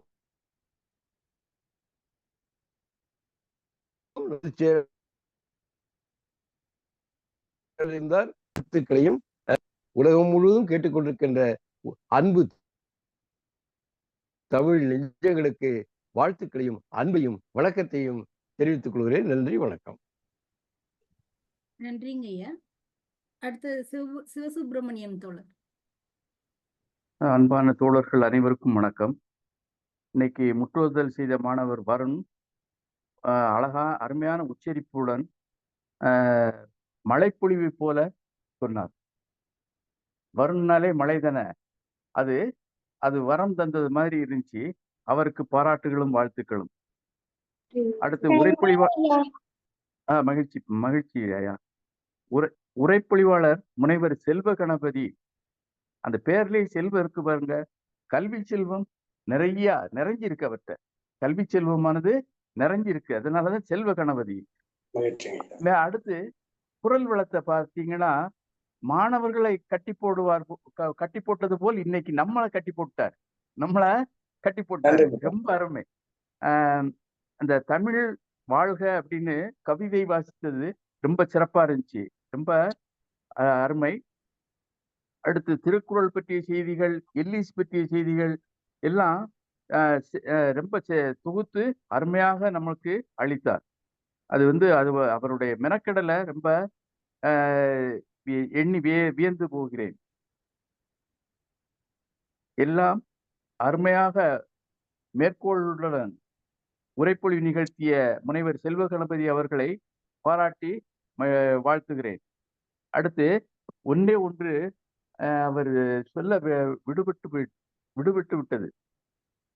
மேனாள் பொதுச் செயலாளர் கவிஞர் ரவீந்திர பாரதி, அவர் அளவுக்குள்ள நான் ஒன்றும் செய்யல. தமிழ்ல அவர் திருக்குறளை நாளும் ஒரு திருக்குறள்னு யூடியூப்ல 1000 சுற்றம் தொடர்ந்து செஞ்சுக்கிட்டு இருக்காரு. நிறைவடைய போகிற தருவா இருக்கிறது.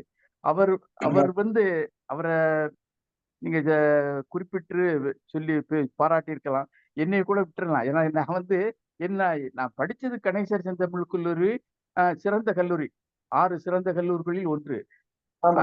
ஆனா என்னுடைய வழித்தடம் கொஞ்சம் மாறிட்டு தொடக்க கல்வி போயிட்டேன். 8வது வகுப்பு மாணவர்களுக்கு எல்லா படங்களும் எடுத்துக்கிட்டு கொஞ்சம் வழித்தடம் மாறிட்டு இருந்தாலும் இப்பொழுது பணி நிறைவுக்கு பிறகு தமிழை ரொம்ப இந்த இணையவழி நிகழ்வில் தமிழை நல்லா அறிந்து கொள்கிறேன் என்றே சொல்லலாம். அடுத்து முதல்ல திருவள்ளுவர் என்ன சொல்றாரு 2வது குறள்ல, பிறப்புக்கும் எல்லா உயிருக்கும். எனக்கு இந்த சனாதனத்திற்கு கிடைத்த ஒரு சவுக்கடி என்றே சொல்லுவேன். சனாதனத்திற்கு கிடைத்த, அது தர்மம்னு சொல்ல மாட்டேன், அது அதர்மம். சனாதனத்திற்கு கிடைத்த சவுக்கடி என்றே சொல்லுவேன். சமூக நீதி பற்றி பேசுபவர்கள் இந்த குறளை தவிர்க்கவே மாட்டார்கள். அதை இந்த குறளை மேற்கோள் காட்டியே பேசுவார்கள். அடுத்து மேலிருந்தும் மேலல்லார் கீழிருந்தும் கீழல்ல. அதாவது பணம் பதவி இதனால கார்பரேட்டு அரசியல்வாதிகள் மேல் இருந்தாலும் சரி, அவங்க கிட்ட பணம் பண்பு இல்லைன்னா தாழ்ந்தவர்கள் தான். நல்லவர்கள் கீழ் இருந்தாலும் அவர்கள் பண்பில் சிறந்தவர்களாக விளங்குவதால் அவர்கள் மேலானவராக கருதப்படுவார்கள். இதுல என்ன சொல்றாரு அப்படின்னா, அந்த குறள்ல பெருமைக்கான அளவீடு நல் இயல்புகளே ஆகும். பெருமைக்கான அளவீடு நல் இயல்புகளே ஆகும் என்று நல்லா சொல்றாரு. அடுத்து 2 குறள் வந்து வேற 2 குறளைத்தான் நினைவுபடுத்துது, வேற ஒண்ணும் இல்ல. பெருமை உடையவர் ஆற்றுவார் ஆற்றின் அருமை உடைய செயல். இதுல 3வது அதிகாரம் நீத்தார் பெருமையிலேயே செயற்கரிய செய்வார் பெரியர் சிறியர் செயற்கரிய செய்கிறாரா அந்த குறளை நினைவுபடுத்துது. அடுத்து 10வது குறள் அற்றம் மறைக்கும் பெருமை சிறுமைதான் குற்றமே கூறிவிடும். இது வந்து குணம் நாடி குற்றம் நாடி அவற்றுள் மிகை நாடி மிக்க குழல் அந்த குறளை நினைவுபடுத்துகிறது. ஒண்ணுக்கு அடுத்து பணியுமாம் என்றும் பெருமை சிறுமை அணியுமாம் தன்னை வியந்து. இந்த குறளுக்கு திரைப்பட பாடலாசிரியர் மருதகாசி அவர்கள் ரொம்ப பொருத்தமான ஒரு பாடல் எழுதியிருக்கிறார், பழைய பாடல். தரையை பார்த்து நிக்குது நல்ல கதிரு தன் குறையை மறந்து மேலே பறக்குது பதறு. அதுபோல் அறிவு உள்ளது அடங்கி கிடக்குது வீட்டிலே எதுக்கும் ஆகாத சிலது ஆர்ப்பாட்டம் பண்ணுது வெளியிலே. இந்த ஆர்ப்பாட்டம் செய்யக்கூடிய இழிந்தவர்களை எப்படி சொல்றாரு பாருங்க, சிலர்னு கூட சொல்லல மருதகாசி. அந்த அந்த சொல்ல போடுறது பாருங்களேன், ரொம்ப அருமையாது. ஆகாத சிலது அகிரிணையில சொல்லி இருக்கிறார். ஆர்ப்பாட்டம் செய்யுது வெளியிலே. இந்த குறளுக்கு இதையே மேற்கோள் காட்டலாம் என்று எனக்கு தோன்றியது. இன்னைக்கு 2 ஆளுமைகளும் மிகச் சிறப்பாக நம்முடைய பயணித்திருக்கிறார்கள். 2 பேரையும் பாராட்டி வாழ்த்தி என்னுடைய பின்னூட்டத்தை நிறைவு செய்து கொள்கிறேன். வாய்ப்புக்கு நன்றி, வணக்கம். நன்றி தோழமையே. கையை உயர்த்திருக்கீங்க, சொல்லுங்க.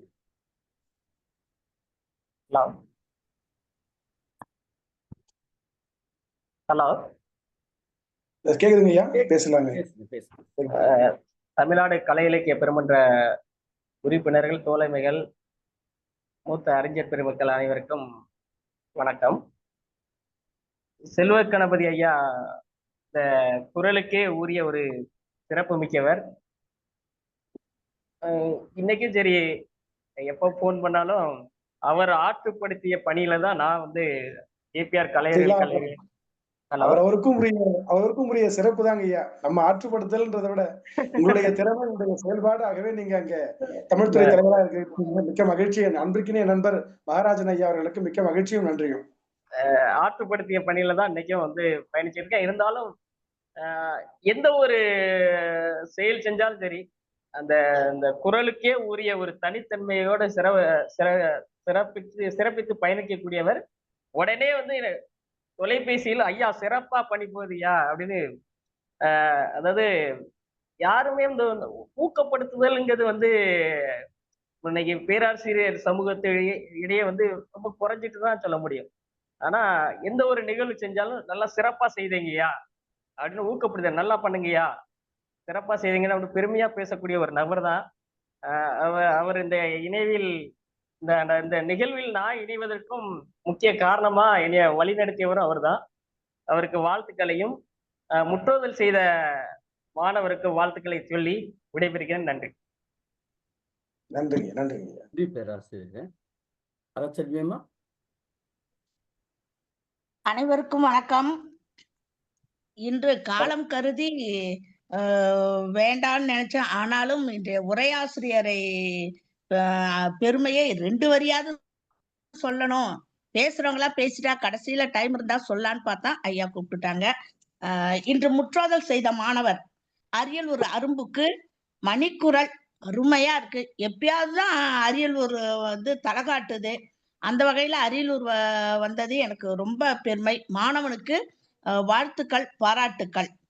அடுத்து இன்றைய நான் அரியலூர் மாவட்டம் செந்துறையை சார்ந்தவள் தான். ரொம்ப பெருமையா இருக்குப்பா, ரொம்ப அருமை, வாழ்த்துக்கள், வாழ்வில் மேல் மேலும் சிறக்க. அடுத்து இன்றைய உரையாசிரியர், மகிழ்ச்சி. இன்றைய உரையாசிரியர் எடுத்துக்கொண்டால் தமிழ் வாழ்த்து அருமை, திருக்குறளோட வேறு பேரு, மொழிபெயர்த்த விவரம், அந்த 18ஆம் நூற்றாண்டு கல்வெட்டோட விளக்கம், திண்டுக்கல் கல்வெட்டோட விவரம், மருங்காபுரியை சேர்ந்த அந்த ஜமீன் வீட்டுல இருந்த அந்த பெண்மணி எழுதிய உரை, இப்படி ஒண்ணுமே வியப்பான செய்தியாகவும் இருந்தது, ஆச்சரியப்படத்தக்க செய்தியா இருந்தது, பயனுள்ள செய்தியா இருந்திருக்கு. நான் முதலில் பணியேற்றது மருங்காபுரி ஒன்றியம் பி சொக்கநாதப்பட்டி அப்படின்ற ஊர்லதான் நான் ஆசிரியர் பணிய முதல்ல ஏற்றேன். அந்த வகையில அங்க ஒரு ஜமீன் இருந்ததே இப்ப ஐயா சொல்லிதான் தெரியுது. ஐயா மழையென சட சட சட சடன்னு பொழிஞ்சு தள்ளிட்டீங்க. நாங்கெல்லாம் திருக்குறள்ன்ற ஒரு இதுல அருமையா நனைஞ்சிட்டோம். கோடை வெயிலுக்கு ஏற்ற மழை என்பது போல் இன்று பெருமை என்ற அதிகாரத்துக்கு ஏற்ற உங்களது உரை அருமை அருமை அருமை அருமை. நிறைய விஷயங்கள் சொன்னீங்க. கொஞ்சம் கூட தொய்வு கிடையாது. கருத்துக்களில் தடை இல்லை. நான் நடுவுலையாவது ஐயா தண்ணி குடிப்பாருன்னு பார்த்தா எனக்கே இருந்துச்சு, ஐயோ கொஞ்சம் தண்ணி குடிச்சிட்டாவது பேசுங்கய்யா சொல்லலான்னு கூட இருந்தேன். அந்த அளவுக்கு ஒரு வேகம், தான் சொல்ல வந்த கருத்துக்களை எதையும் விடாமல் சொல்ல வேண்டும் என்பதில் உறுதியாக இருந்து அதை கோர்வையாக்கி ஒன்றன் பின் ஒன்றாக அருமையான எடுத்துக்காட்டுகள் சொல்லுங்க. எனக்கு ரொம்ப பிடிச்சிருந்தது. உங்க இது நல்லா தயார்படுத்திருக்கீங்க. ஆழ்ந்த அறிவு உங்களுக்கு, பரந்த மனசு, நல்ல தமிழ் ஆர்வம். உண்மையிலே எனக்கு ரொம்ப ஆச்சரியப்படத்தக்க ஒருவராக இருக்கிறீர்கள். மகிழ்ச்சி மகிழ்ச்சி மகிழ்ச்சி ஐயா. உங்களுக்கு வாழ்த்துக்கள்னு சொல்ல முடியல. உங்களை வணங்கி மகிழ்கிறேன். உங்களை வணங்கினாலும் தமிழை வணங்கினாலும் ஒன்று என்று தோன்றுகிறது. அதனால் உங்களை வணங்குகிறேன். அடுத்து இன்றைய அதிகாரத்தை பார்த்தோம்னா பெருமை. இந்த பெருமைங்கிறது மற்றவங்க நம்மள பெருமையா சொல்லணும், உயர்த்தி பேசணும். தற்பெருமைங்கிறது நாமே உயர்த்தி பேசிக்கொள்ளுதல். இந்த பெருமையை பார்த்தோம்னா இது சமூகத்துல இருக்கு, குடும்பத்துல இருக்கு, அரசர்கள் மன்னர்கள்ட்ட இருந்தது, பக்தி இலக்கியங்கள்ட்ட இருந்தது, எல்லாத்தையுமே இந்த பெருமை என்பது இருக்கு. ஆனா அது எப்படி இருக்கணும், யாருகிட்ட இருக்கும், யாரெல்லாம் எப்படி இருப்பாங்கன்றதுதான் இந்த அதிகாரம். ஐயா புட்டு வச்சுட்டாரு எல்லாத்தையுமே. அதனால இதுல எதையுமே இந்த குறளுக்கு இதுன்னு சொல்லணும்னு நிறைய நோட்ஸ் எடுத்து வச்சிருந்தேன். அதெல்லாம் சொல்றதுக்கு நேரம் இல்ல. ஒரு சிலரை மட்டும் மொத்த கருத்தாக சொல்லணும்னு ஆசைப்படுறேன். சாவித்திரி அம்மா ரொம்ப கடன்ல இருந்த போது கூட தனக்கு உதவியாக இருந்த ஒரு ரிக்ஷாக்காரருக்கு தன்னோட பொண்ணுக்கு திருமணம் வச்சுக்கிட்டு அவங்கள பார்க்க போகும்போது தனது பட்டு புடவைகளை சேட்டிடம் அடகு வச்சு கொடுக்குறாங்க அவருக்கு கல்யாணத்துக்கு. அதே மாதிரி பாத்தீங்கன்னா கக்கன் எவ்வளவு பெரிய அமைச்சர், காமராஜர் அமைச்சரவையில் இருந்தவர், உடல்நிலை சரியில்லாத போது எந்த அரசாங்கத்துக்கு எந்த உதவியும் கேட்காம மதுரை அரசு மருத்துவமனையில் தானாக சேர்ந்து தன்னை ஒரு அமைச்சர் என்று காட்டிக்கொள்ளாமல் இருந்தார்.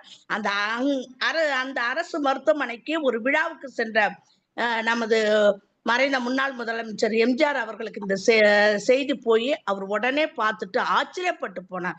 ஒரு தகவல் கொடுக்க கூடாதா அப்படின்னு ஆழ்ந்த வருத்தப்பட்டுட்டு இவருக்கு எல்லா உதவியும் செய்யுங்கட்டு எல்லா ஏற்பாடையும் செஞ்சுட்டு வந்திருக்காரு. அடுத்து காமராஜர் எவ்வளவு பெரிய கரைப்படியாத கைன்னு தெரியும். யார் பின்பற்றுறாங்க? ஒண்ணும் கிடையாது. பெருமையுடையவர் எப்போதும் பிறரை பணிந்து நடப்பார். ராஜராஜ சோழன் தன்னோட அத்தையார் குந்தவையை பணிந்து நடக்கவில்லையா? அதே மாதிரி அந்த ஐயா சொன்னாங்க, மயிலம் இதுல இருந்து போய் அவரு அந்த பாடலாசிரியர்கிட்ட தமிழை உயர்த்தி அவரை தோக்கடிச்சாருன்னு. அதே இது திருவிளையாடல் புராணத்துல பாருங்க, பானபத்திரர் சோமநாத புலவரை தோற்கடிச்சாரு இல்லைங்களா? அந்த இது. அடுத்து இந்த 10வது குறள் முத்தாய்ப்பானது. எல்லா அதிகாரத்திலும் 10வது குறள் என்பது ஏதாவது ஒரு இக்கு வச்சு அவரு பெருமைப்படுத்திடுறாரு வள்ளுவர்.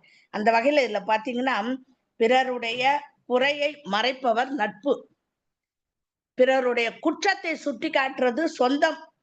ஆக இந்த பெருமை என்பது நம் செயல்பாடுகள்ல தான் இருக்கு. இந்த பெருமை சொற்களில் வெளிப்படும், செயல்களில் வெளிப்படும், பணத்துல வெளிப்படும், இப்படி பல்வேறு நிலைகளில் வெளிப்படும். ஆனால் அது பயனுள்ளதாக இருக்கிறதா, மற்றவர் மனம் புண்படாத வகையில் இருக்கிறதா என்பதை பொறுத்தே பெரியோர் சிறியோர் என்று நாம் கொள்ள வேண்டும். வாய்ப்புக்கு நன்றி, வணக்கம். நன்றி ஆசிரியரே. ரேவதி அம்மா. உறுப்பினர்கள் அனைவருக்கும் வணக்கத்தை தெரிவித்துக் கொள்கிறேன். இன்றைய அதிகாரம் பெருமை முற்றோதல் செய்த மாணவன் வருண் அவர் முற்றோதல் பாங்கினை எனக்கு கேட்க கொடுப்பினை இல்லாமல் போய்விட்டது. அப்ப மதுரையில இருந்து வந்துகிட்டே இருந்தா 8:30 தான் வீட்டுக்குள்ளேயே நுழைஞ்சோம். அப்புறம் செல்வ கணபதி ஐயா கிட்டத்தட்ட ஒரு 7 குறள் வரைக்கும் சொல்லிட்டாங்க. அதுக்கு பிறகுதான் எனக்கு கேட்கிற வாய்ப்பு கிடைச்சது. இருந்தாலும் அந்த மாணவன் 4ஆம் வகுப்பு என்றதும் 4ஆம் வகுப்பு செவ்வதியன் முதலாக கணபதி இளங்கோ மகன் தான் சொன்னாங்க. அப்புறம் தேவசுதந்திரன், நிரஞ்சனா, தர்ஷினி, அந்த வரிசையில இந்த வருண்னு சேர்ந்தாச்சு. இவங்களை பார்க்கும்போது எனக்கு இந்த 973வது குறள் ஞாபகம் வருது. மேலிருந்தும் மேலல்லார் மேலல்லர், கீழிருந்தும் கீழல்லார் கீழல்லவர். இது படிப்பை வச்சு நம்ம எடுத்துக்கலாம்.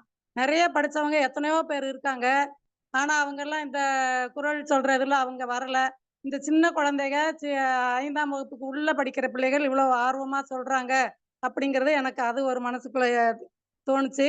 அடுத்து ரொம்ப காசு வச்சிருக்கிறவங்க எல்லாம் கூட பள்ளிக்கூடத்துகளுக்கு நிறைய உதவிகள் எல்லாம் செய்யல.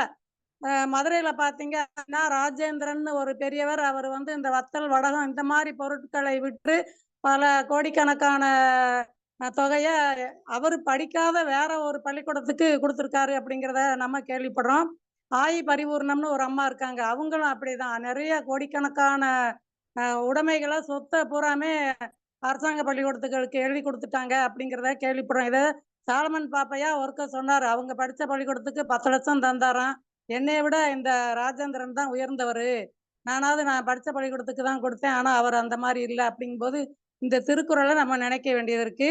அதே மாதிரி 10வது குறள், அற்றம் மறைக்கும் பெருமை சிறுமைதான் குற்றமே கூறிவிடும். இது பெரும்பாலும் நம்ம இந்த குறளை படிச்ச பிறகாவது இனிமே இதன் வழியாக நம்ம நடக்கணும் அப்படிங்கிறத நம்ம மனசுக்குள்ள வச்சுக்கிறணும். என்கிட்ட பழகுறவங்கிட்ட ஏதாவது குற்றம் இருந்தா நான் நேர்லயே சொல்லிடுவேன். அது ஒரு கெட்ட பழக்கமா இருக்கு அப்படிங்கிறது மாத்த முடியல. செல்வ கணபதி ஐயா அவங்க என்ன சொல்றாங்க அப்படிங்கிறத நம்ம ரவீந்திர பாரதி ஐயா பின்னூட்டத்திலேயே நம்ம கண்டுக்கிறலாம் அப்படிங்கிற அந்த தைரியத்துல தான் வந்தேன். இருந்தது. இருவருக்கும் என் வணக்கங்கள் சொல்லிக் கொள்கிறேன். நன்றி. நன்றி ஆசிரியர் பிறந்தகே.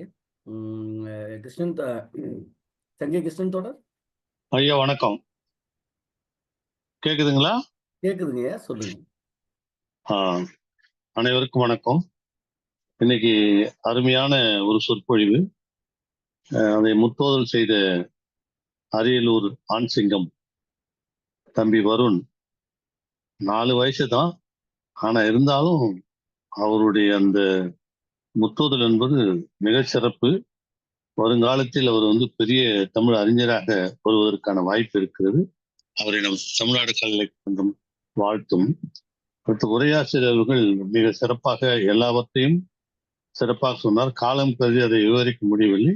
ஆனால் இந்த உரையை கேட்கின்ற போது அந்த அதிகாரத்துக்கு உண்டான அனைத்து செய்திகளையும் ஒருங்கே சொன்னது மட்டும் அல்லாமல் திருக்குறளை குறித்த ஒப்பாயும் அதெல்லாம் சிறப்பாக சொன்னார்கள். மிக சிறப்பு. இந்த இப்ப உரைப்பொழிவில் பின்னூட்ட பிதாமகன்கள் என்று சொல்லப்படுகின்ற அண்ணன் ரவீந்திர பாரதி மற்றும் எல்லா தோழர்களும் மிக சிறப்பாக அதை சொல்ல இருக்கிறார்கள். அதற்கு அப்புறம் நான் சொல்றது ஒன்றும் பெருசா இருக்காது. இன்றைக்கு யதார்த்த மொழியில் பேசி இன்றைக்கு சொன்ன தோழர் ரேவதி அவர்கள் ரொம்ப அருமையாக அதை விமர்சனம் பண்ணாங்க. பின்னூட்ட பிதாமகனோடு இருக்கின்ற சகோதரி நம்முடைய அரசியல் அவர்களும் சிறப்பாக சொன்னாங்க. அத்தனை பேருக்கும் அதை என்ன வழிமொழிந்து ஒரே ஒரு செய்தியை மட்டும், தோழர் செல்வ கணபதி அவர்கள் ஒரு சிறந்த ஆளுமை, படிப்பாளி, படைப்பாளி, வகுப்பறையை எல்லாம் தன்னுடைய மனசுக்குள்ளே இருத்தி வைத்துக் கொண்டிருக்கின்ற ஒரு பெரிய ஞானி என்பது போல அவருடைய செயல்பாடுகள். நிறைய படித்திருக்கிறார், அது நல்லா தெரிகிறது. அதனால் அவரை நம்ம வரவேற்போம். வாழ்த்துக்கள். அது எனக்கு ஒரே ஒரு சிந்தனை என்றால், எல்லீஸ்துரையை பற்றி சொன்னார் தோழர். எல்லீஸ்துரைக்கு திருக்குறளை அவர் அறிமுகப்படுத்தினார். ஆனால் எல்லீஸ்துரைக்கு திருக்குறளை கொடுத்தது அயோத்திதாசருடைய தாத்தா ஐயா கந்தப்பன் என்ற ஒரு செய்தி இருக்கிறது. அந்த எல்லீஸ்துரையினுடைய சமையல்காரர் தான் கந்தப்பன் என்பவர். அவர் தான் திருக்குறளை எடுத்துக்கொண்டு சென்று எல்லீஸ்துரையிடம் கொடுக்கிறார். அதை பார்த்த பிறகுதான் எல்லீஸ்துரை திருக்குறளை அவர் வெளியிடுகிறார் என்ற செய்தி இருக்கிறது என்று சொல்லிக்கொண்டு பிறப்புக்கும் எல்லா உயிருக்கும் என்ற ஒரே ஒரு குறள் என்பது எனக்குரிய 1330 குறளிலுமே சிறப்பான குறள் அது. ஏன்னா உலகத்தில் ஏற்படுகின்ற அனைத்து சண்டைகளுக்கும் இது இனப்பிரச்சனை, ஜாதி பிரச்சனை. இந்தியாவில் ஜாதி பிரச்சனை, மற்ற நாடுகளில் இனப்பிரச்சனை. அது ஒரு மனிதன் பிறப்புக்கும் எல்லா உயிர்க்கும் என்றால் அந்த அருமையான குறள் என்பது அதற்கு வழிகாட்டியாக இருக்கிறது. பிறக்கும் பொழுது எல்லாரும் ஒருவர்தான். அது செய்கின்ற தொழில் வேற்றுமை எவனுக்கும் இல்லை, யாரும் பார்க்க கூடாது என்ற ஒரு செய்தியை வள்ளுவன் சொன்னது ஒரு எழுதப்படாத வாழ்வியல் சட்டம். இந்த திருக்குறளை மட்டும் நம்முடைய குறைந்தபட்சம் நம்முடைய பாராளுமன்றத்தினுடைய முகப்பிலே எழுதி போட வேண்டிய குறள் இது. இன்றைக்கு இருக்கிற பிரச்சனைகள் எல்லாம் இந்த குறளை ஒட்டியதுதான். அதனால் இந்த குறள் அருமையாக விளக்கம் தந்தார்.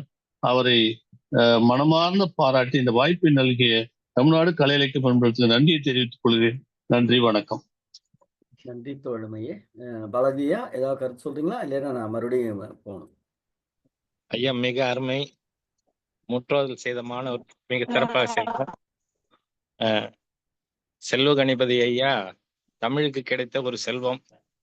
நம்மோடு கலை இலக்கிய பெருமன்றத்தோடு இணைந்து செயல்பட அவருக்கு அழைப்பு விடுங்கள். மிக அருமை. அவர் சொன்ன ஒரே ஒரு வார்த்தை, நாம் பிறரை குற்றம் கூறுவதை விட நம் குற்றத்தையும் நம்முடைய விஷயங்களையும் நாம தெளிவா தெரிஞ்சுக்கணும்னு சொன்னாங்க. அது மிக அருமையாக இருந்தது. ஐயா அவர்களுக்கு வணக்கம்.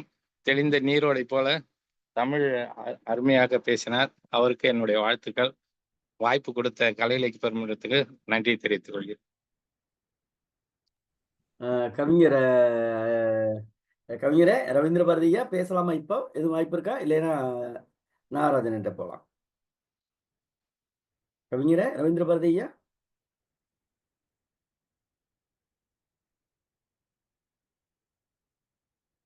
சரி, வந்துட்டாங்கன்னு நினைக்கிறேன்.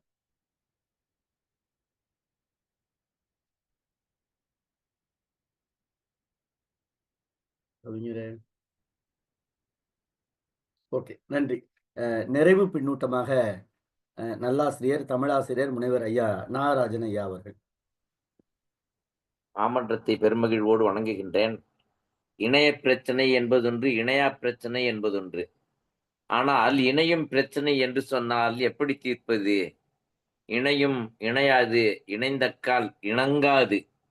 இந்த நிலையில தற்பெருமை பேசிக் கொள்ளுகிற உயிர்களை சாட வருகிற வள்ளுவர் மிக நேர்த்தியாகவே சொல்லுகிறார். ஒரு மானம் என்பது எவ்வாறு ஒரு புகழ் என்கிற நிலையில ஒப்பீட்டாக நேற்றைக்கு சொன்னாரோ இன்றைக்கு சொல்லுகிறார். பெருமைப்படுகிற சிறுமை அல்லது சிறுமையிலிருந்து நீங்கிய பெருமை, இந்த இருவேறு நிலைகளை எல்லைகளை தொடுகிற பொழுது எதுதான் தீர்வு என்று இன்னொரு குறள்ல பார்க்கிறோம். தத்தம் கருமமே கட்டளைக்கல் என்று அங்கே மொழிந்த குறள் தான் மறுபடியும் மீள நினைவுக்கு வருகிறது. உண்மையிலேயே எல்லாருக்கும் சிறப்பு ஒப்பதில்லை, ஆனால் பிறப்பு ஒத்திருக்கிறது.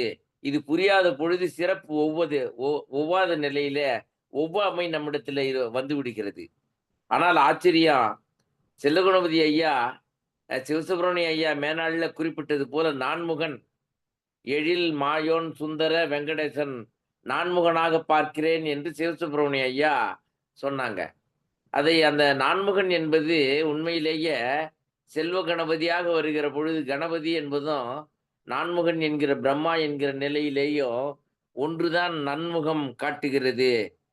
நன்கு படிக்க வேண்டும், படித்ததை உணர வேண்டும். அதைத்தான் ரெண்டாக சொல்லுகிறார், ஓதி உணர்ந்தும் அப்புறம்தான் பிறருக்கு உரைக்க வேண்டாம். அப்போ என்பொருளவாக செல்ல சொல்லுகிற பொழுது பிறருடைய நுண்பொருளை காண்கின்ற அறிவு இப்படித்தான் அமையும். ஆகையினால இன்றைய உரையை மெத்த பாராட்டுகின்றேன். வாய்ப்புக்கு நன்றி சொல்லி விடைபெறுகின்றேன். நன்றி, வணக்கம். நன்றி நல்லாசிரியர் அவர்களே. ஐயா, பொதுச் செயலாளர் பேசுறதுக்கு முன்னாடி செல்வ கணபதியா எதுவும் நிறைவா சொல்ல விரும்புறீங்களா? முடிச்சிடலாங்க ஐயா. நன்றி. நிறைவாக நம்முடைய தமிழ்நாடு வாழ்த்துறை தெரிவித்த அனைவருக்கும் மிக்க மகிழ்ச்சியும் மனமார்ந்த நன்றியும் தெரிவித்துக் கொள்கிறேன். உங்களுடைய வாழ்த்துக்களால் வளர விரும்புகின்றேன். குரல் போல வளர்ந்து நிச்சயமாக தமிழுக்கு தொண்டாற்ற விரும்புகின்றேன். மிக்க மகிழ்ச்சி. இந்த வாய்ப்பினை நல்கிய அனைத்து நல்லுள்ளங்களுக்கும் ரவீந்திர பாரதி ஐயா, அப்புறம் வந்து நம்ம கரு முருகன் ஐயா, அப்புறம் வந்து என்னுடைய அன்பு நண்பர் மகாராஜன் ஐயா, என்னுடைய அன்பு வழித்துணை ஐயா நாகராஜன் ஐயா, ரேவதி அம்மையார், அரச்செல்வி அம்மையார், அறம் ஐயா எல்லாம் இங்கே இன்று வாழ்த்து சொல்லி அனைத்து நல்லுள்ளங்களுக்கும் நன்றிகளை தெரிவித்துக் கொள்கிறேன். நன்றி, வணக்கம் ஐயா. மிக்க மகிழ்ச்சி. ஒரே ஒரு நிமிஷம் இணைப்புல இருங்க, யாரும் வெளியில போயிட வேணாம். இந்த வாரம் ஒரே ஒரு நிமிடம். பொதுச்செயலாளர் கேட்டோம். ஏன்னா பொதுச்செயலாளர் நேரத்தில் இணைப்புல இருந்தாங்க, இப்போ கட் ஆயிடுச்சு. அதனால ஒரு முறை அவங்கள்ட்ட மட்டும் உறுதிப்படுத்திக்கிட்டு நம்ம நிறைவு பகுதிக்கு வந்துடலாம்.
தோழர்களே, நன்றி.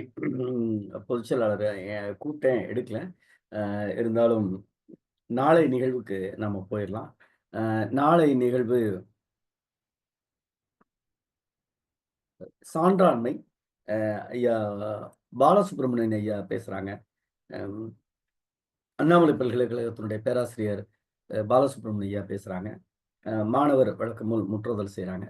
தோழர்கள் அத்தனை பேருக்கும் முதல்ல வணக்கமும் வாழ்த்தையும் சொல்லுகிறோம். தோழர்களே, இன்றைய நிகழ்வு என்பது நாம் அடிக்கடி சொன்னதை நேற்று எப்படி யதார்த்தமா ஆரோக்கியநாதன் ஐயா இணைஞ்சாரோ அதுபோல இன்றைக்கு நம்முடைய பேராசிரியர் முனைவர் செல்வ கணபதி ஐயா அவர்களும் தான். இன்னைக்கு இருக்க சிக்கல் என்ன அப்படின்னா,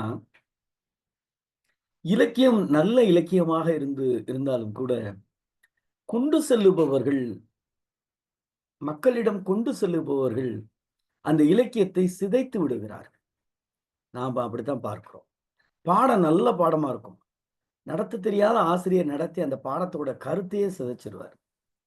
ஆனால் இன்றைக்கு நாம் கேட்ட அந்த திருக்குறளுடைய பெருமை என்கிற அதிகாரத்தை எல்லோரும் சொன்னது போல முழுமையாக உள்வாங்கி கொண்டு அவர் அவர் பேசும்போதே ஒரு வார்த்தை சொல்லும் போதே நான் புரிஞ்சுக்கிட்டேன். நான் ஐயா நல்லாசிரியர் முனைவர் தீகா நாகராஜன் ஐயாவோடு பட்டிமன்றம் பேசினேன்னு சொல்லும் போதே முடிவு பண்ணிட்டேன். ஏன்னா அங்க அவர்கிட்ட போய் பட்டிமன்றம் பேசுறாருன்னா எல்லாம் தெரிஞ்சாதான் பேச முடியும். நான் எப்படி அவர் ஐயாவை பார்க்கிறேன்னா பெரிய சன்னிதானம் மாதிரி தான். பெரிய சன்னிதானத்தை ஒருத்தர் பேசுறாங்க அப்படின்னா எல்லாம் தெரிஞ்சாதான் பேச முடியும், இல்லைன்னா இறங்கி போன்னே சொல்லிடுவார்.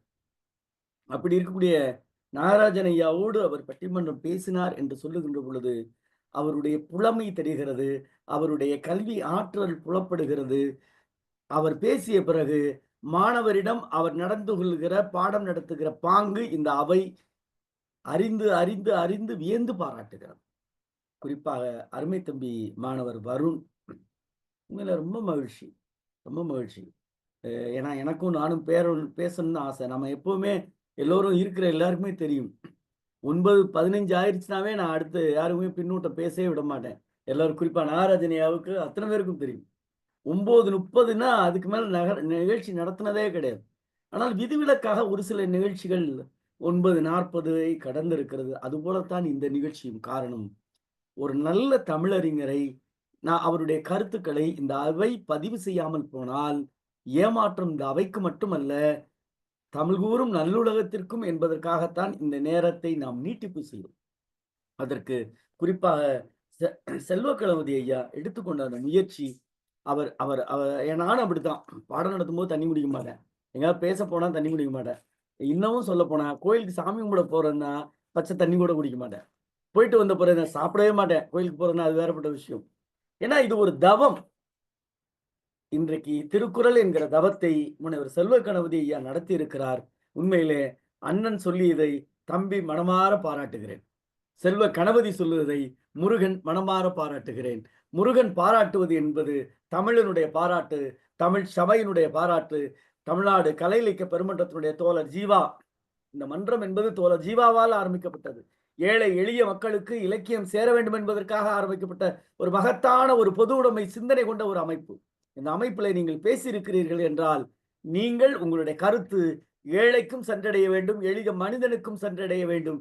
இன்னமும் சரியாக சொல்ல போக வேண்டும் என்றால் பொது உடைமை கடந்து பொதுமுடைமையோடு இருக்கிற இந்த சமூகத்தை உருவாக்குவதற்கான சிந்தனையோடு பயணிக்கிற உங்கள் கருத்தை நாம் வியந்து பாராட்டுகிறோம்.